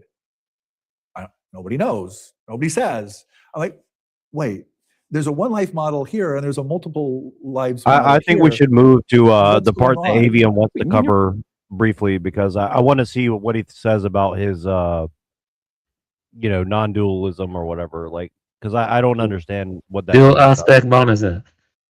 It's in the description. You can click dual aspect monism. It's basically a theory that was adopted by Spinoza, and also Dr. Scribina has his own version of it, right? So, yeah. He actually sounds more like a neutral monist, though, when you hear him talk, which is kind of weird. But that is kind of has some similarities with dual aspect monism. But he's repping your set, so I want to see how he reps your set. That's what I want to see. Okay. Well, you go to description and click it in the description. Dual aspect monism. No, I want to see what he says. That's the point. Yeah, you gotta go to the description. No, I found it. I see where it is. Yeah. Oh, okay. Yeah, that's right. So we've talked about the first part, critique of orthodoxy. We talked about the critique of naive materialism. Now let's move to your actual theory, which is the dual aspect monism. Yeah, so dual aspect monism basically says that there's a mental world and there's a material world that we all assume, but that they emerge from this common source, which we don't generally have access to, this unus mundus, or this one world, to speak in Carl Jung's terms. And I find that incredibly powerful, because it keeps a lot of things on the table. And the example I always give is synchronicity, where something is happening in the physical world that corresponds basically perfectly to something happening in the mental world, and there isn't a physical causal relationship between them. If they emerge from the same unus mundus, that explains it. That explains it to me. I mean, it's like, yeah, they correspond because they emerge from the same thing, and that same thing is neither mental nor material. Right. So I see the advantage of this over Cartesian dualism, but what is the advantage of dual aspect monism compared to regular old monism, like idealism, for example? Well, I certainly assume that there's a mental world that's looking out onto a material world. I mean, dual aspect monism explains that for me. It explains that experience, that common ordinary experience of two-ness, which I think a lot of human beings walk around assuming is the case. But what dual aspect monism gives me is it also explains the moments of unity, or those weird experiences that speak to some deeper unity that is neither mental nor material. And it also, the thing that really fascinates me about paranormal phenomena, one of many things, is that they're physical. Right. They're precognition. The icon, right? That's a public physical thing, right? It's material, but it's also mental. There's a meaning that's being communicated through this material object. And this is why I kept saying to you, I don't really have any problem with materialism. I just think it's incomplete. Because I think there's this whole other mental world, and then there's this undus mundus below the two that I think is even more interesting. Does this position commit you to a kind of panpsychism? It does. So the chair is conscious in some sense. The chair is a material object, but there's a mentality that's perceiving it, and deeper down there is no distinction. So I see. The chair is not conscious. Yeah, right. But deeper down in some other realm, the distinction between the mental and material does not exist. Right. So one view of panpsychism states that an atom is conscious and the chair is conscious, but you were saying it's almost like we are the ones who are making the chair conscious, or something like that. Yeah, I'm not sure what I'm saying, Jonathan. I mean, this is why I don't have any problem with science. It's the mental perceiving the physical or the material and performing all kinds of mathematical equations on it, but there's always a mental kind of material relationship here. And what I'm trying to say is there's something below that or deeper than that explains the science and the materialism. So what you've defined as this.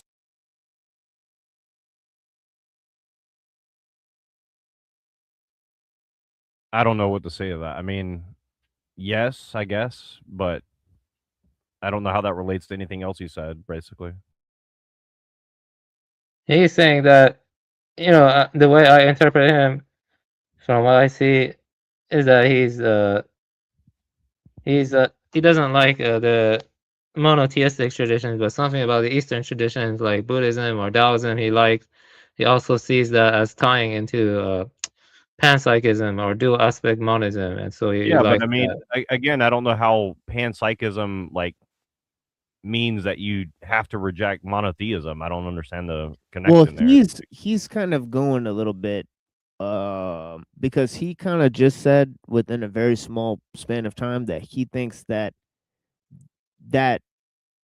you can have both mental and physical properties, but then he said at some level they're all the same thing. So in a way that kind of explains dual aspect monism, right? Because the mental and the physical properties align in some sort of basic, sort of sublation, of their entire, schema. So basically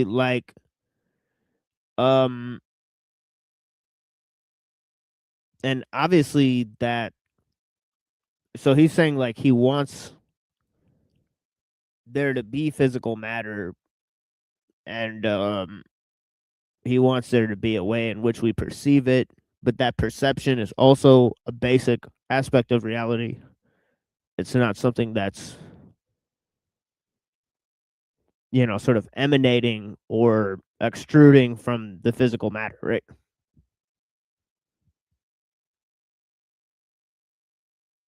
Yeah, they're like two different perspectives or manifestations of a single underlying reality, basically. Yeah, it's like Spinoza's answer to Cartesian dualism.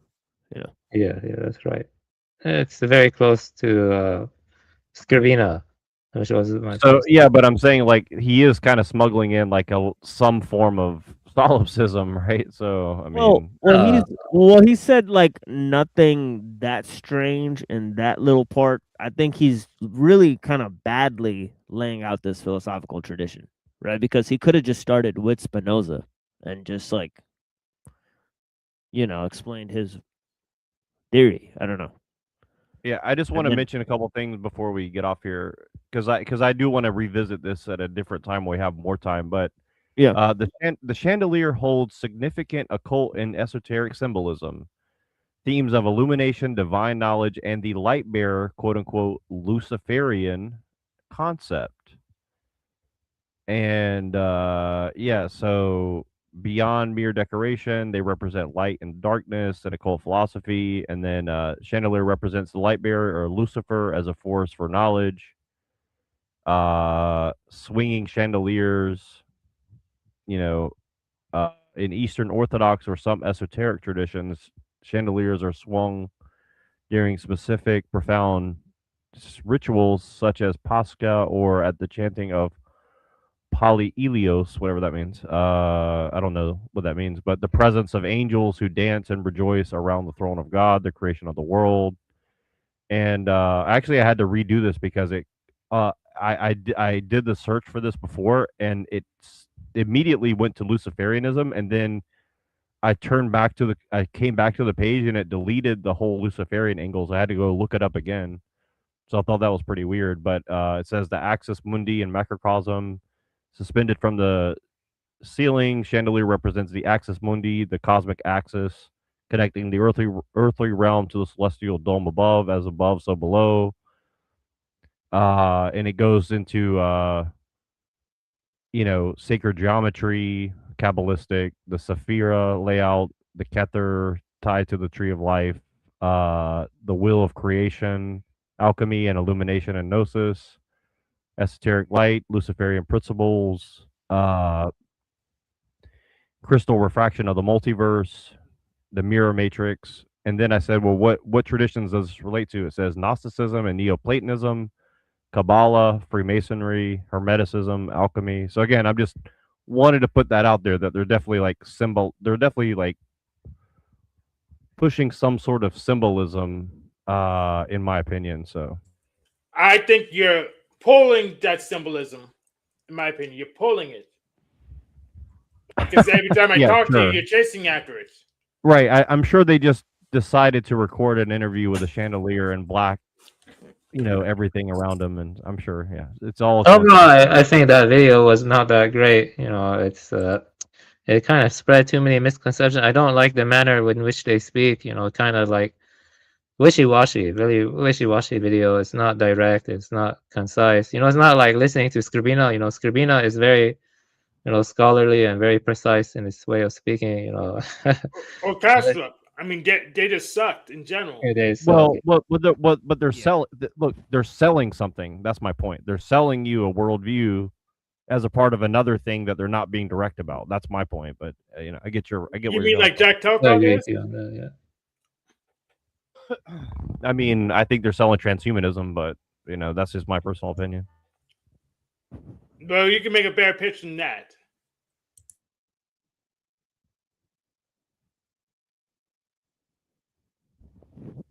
Yeah, I mean, I'm gonna have to go back and dissect this a little bit more on my own, but like, I'm pretty confident that they're trying to sell whatever. And again, I'm not saying I'm totally against panpsychism. Like, generally speaking, I think panpsychism and like animism are pretty, relatable. But again, to like abstract that into like, well, therefore secular humanism must be right. I mean, I don't know how you get to that, but you know what I mean? So Here's what I'm going to do, No Jack. I'm going to look for a half-decent pitch for transhumanism. Then you can dissect that. Because this is just sloppy. Yeah, I agree. I want to just say that I agree what they're arguing can enable and facilitate transhumanism, but they're not promoting it. They're not pushing it, though. But what they are saying does ultimately enable and facilitate it. So that's there. But you see, the thing is, a lot of people, they could be saying that too without realizing that they're enabling and facilitating the growth of transhumanism. With their liberalist rhetoric. Because he did say I'm like a democratic individualist. By simply saying that, he doesn't. Maybe he's not aware of it. Maybe he is that indirectly pushes for the acceleration or something. Does seem to be the case. The techno-liberalism we talk about.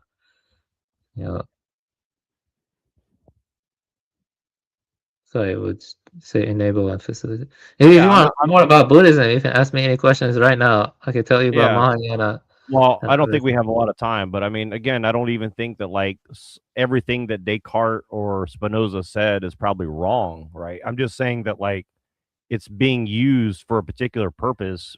Clearly, to me, I mean, what purpose exactly? I'm not sure, but again, I don't think you can separate, all the things he said in the beginning, and then he just goes and makes this argument that's coherent, and then like uses that as his foundation of like all the other bullshit he said. Like, I think that's pretty weird, So, and I think it's like not. I don't think it's because he's stupid necessarily. I mean, maybe he is, or maybe he just did a lot of LSD, but he seems to be pretty,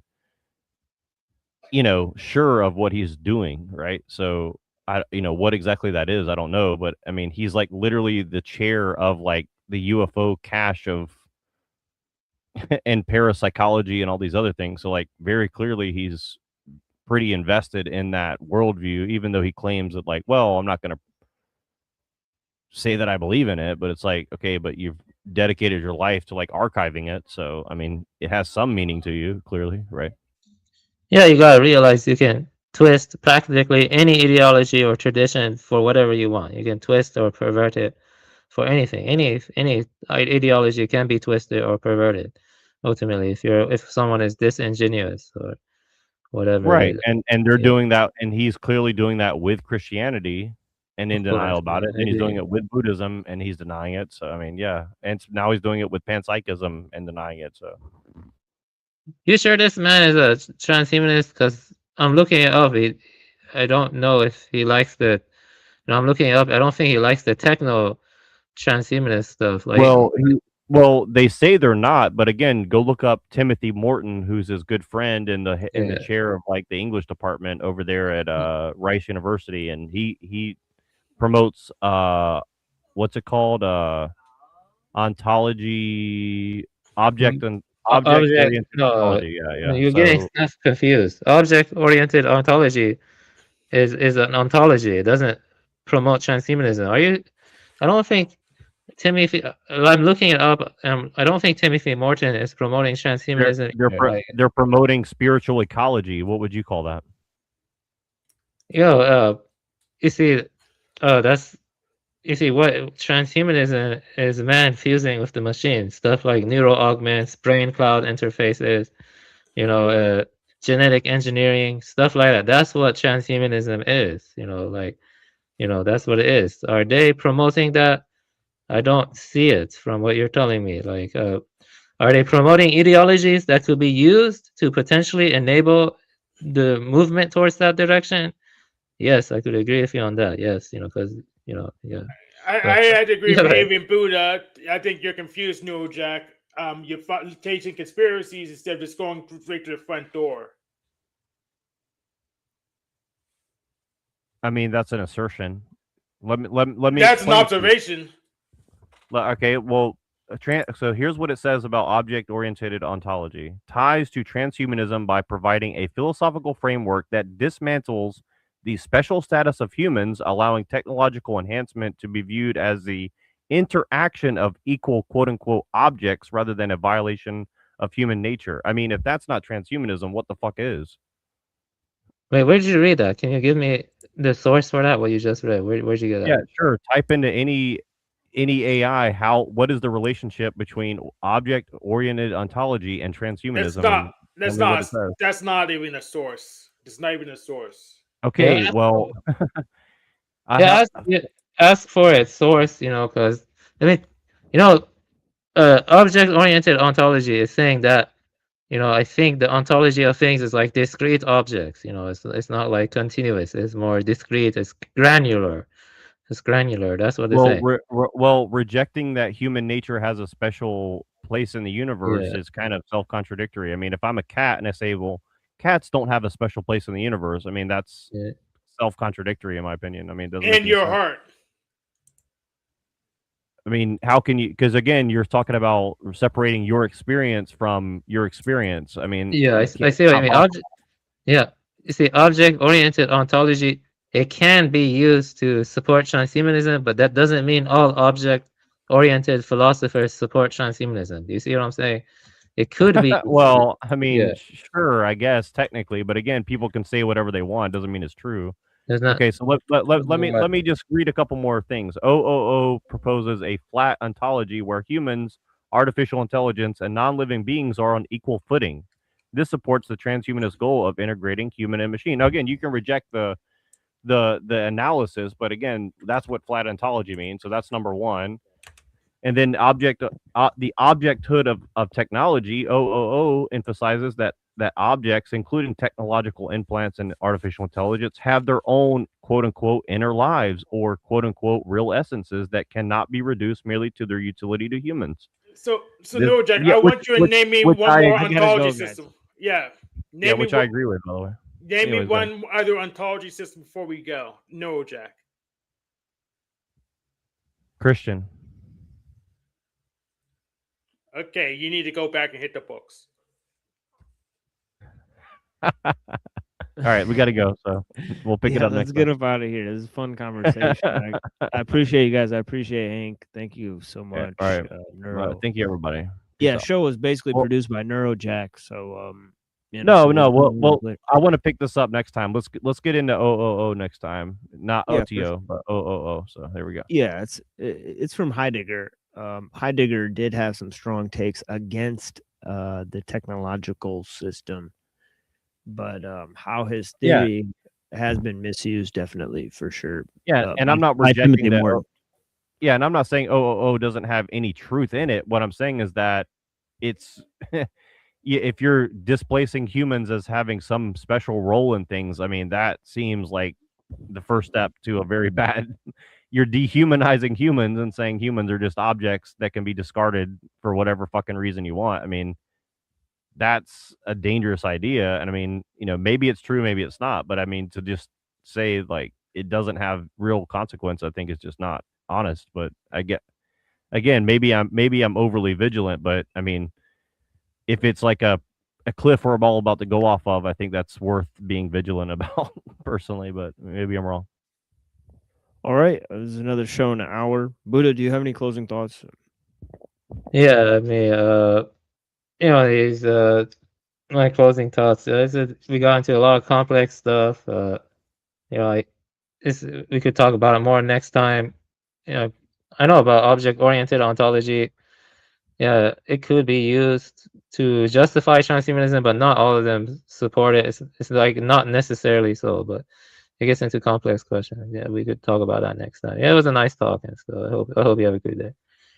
Yeah, for sure. Yeah, talk to you guys soon, and blessings to all the people that are here. And we'll get another show going in about an hour to discuss more issues. I appreciate you guys. Blessings. Tuesday night is our regular show, so please join us at 9:15 p.m. Eastern on the Machine Lives. Thank you. Yeah.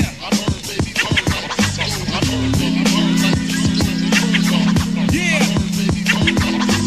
You know how it goes. 595. Down under. Yeah, DJ Tech on the board. Yeah. Check it out. Visible light penetrates states of blindness. The finest display of advanced lyrical highness. Kinematics, full pack of complex. So what's next? I inject best and dissect whatever's left. The priest prays for what he says, I don't figure. Terror nigga clever with a Beretta and never bigger. The triggers lead in the scene, becomes malicious. The black large and vicious destroys of fictitious traveling blood. Cells to hit lymphatic and brain. Can't maintain the pain, then splatter. Sustenance from Vlad the inhaler, the nocturnal feast. If not, I see paler. The green ale, the lock stock for antidotes. I gather needles, jail for cells from cantaloupes. Scan a scope, the heavens and hell to try and locate the medical killer sect who wrecked your whole state. The known fate's apocalyptic. That's why I kicked it to stop afflicted. Who's not gifted? Father rip shit like wet linen. The Indian becomes sebaceous. Kept women to say this remains faces. Throughout the metro, the klepto gain status. I'm iller than any serial killer. Don't add us.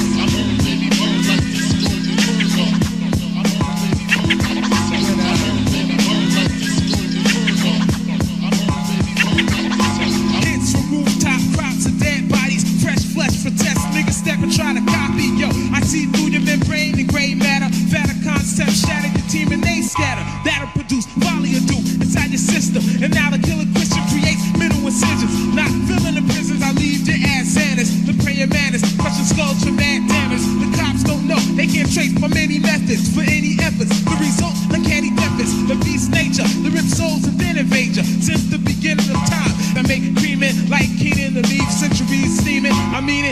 K makes the fibula and metacarpus. I extract black vertebrae and burn your carcass. Endoparasital spittle turns to brittle, little sick. In my whole clique, I have a quitter when I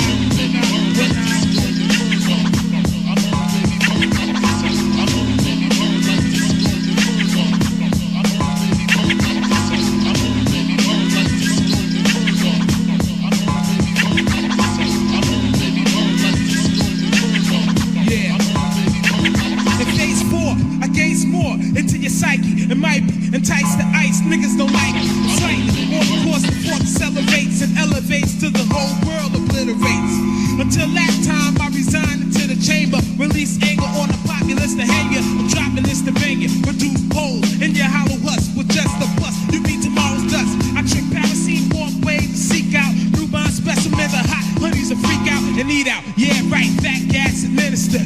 The minister can't protect you from the sinister cerebral. Art to war, get you like a whore. Get you parts of your tissue. Break down to the alpha and omega. Straight down through the mouth of your crew of fakers. Your respiratory tract snap back like with some black cats. Lungs fill up as I kill up your whack acts. And all ill acts get shellacked and tarnished. The carnage leaves my blood-stained shells tarnished.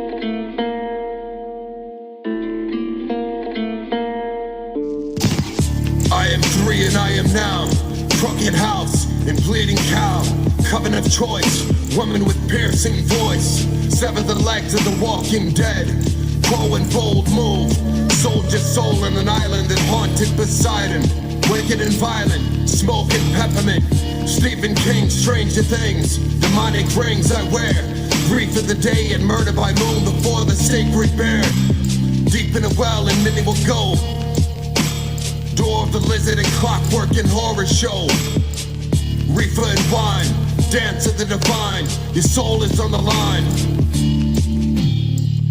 Coven of truth and coven of death. Coven of truth and coven of death. Coven of truth and coven of death. Coven of truth and coven of death. It's eucalyptus, Ulysses' mistress, insane in the mainframe in the city twisted, going to ballistics. Sort of a wizard, sort of was gifted. Sort of write scriptures, last Sumerian scribe to survive. I rise from the catacomb, laid to a city laid waste of scattered bones. In the center, the cathedrals was a golden throne. Open mics when they spoke in poems. Reverb levels on the highest level. Capacity unknown, travel with the storm. Trapped in the war zone. Coven of truth and coven of death. Coven of truth and coven of death. Coven of truth and coven of death. Coven of truth and coven of death. Course throughout the maze, smoke and haze, razor blades, blind you in a second, leave the old world dead and I'm here instead. Bleed out the deer, set out and he's near, hand and spear, dogma and rituals. I'm hearing the physical, deadlier chemicals carry you home. One song of the general, war tongue in the nightly sun. What is life a major? It's like a wager between Satan and Savior. Lightsaber decapitation by nature. Encased in spaceships. Travel navigator under the new stars. Just a navigator under new stars in contemplation. I await this. Measurements of treasure. A goddess that brought me nectar. Coven of truth and coven of death. Coven of truth and coven of death. Coven of truth and coven of death.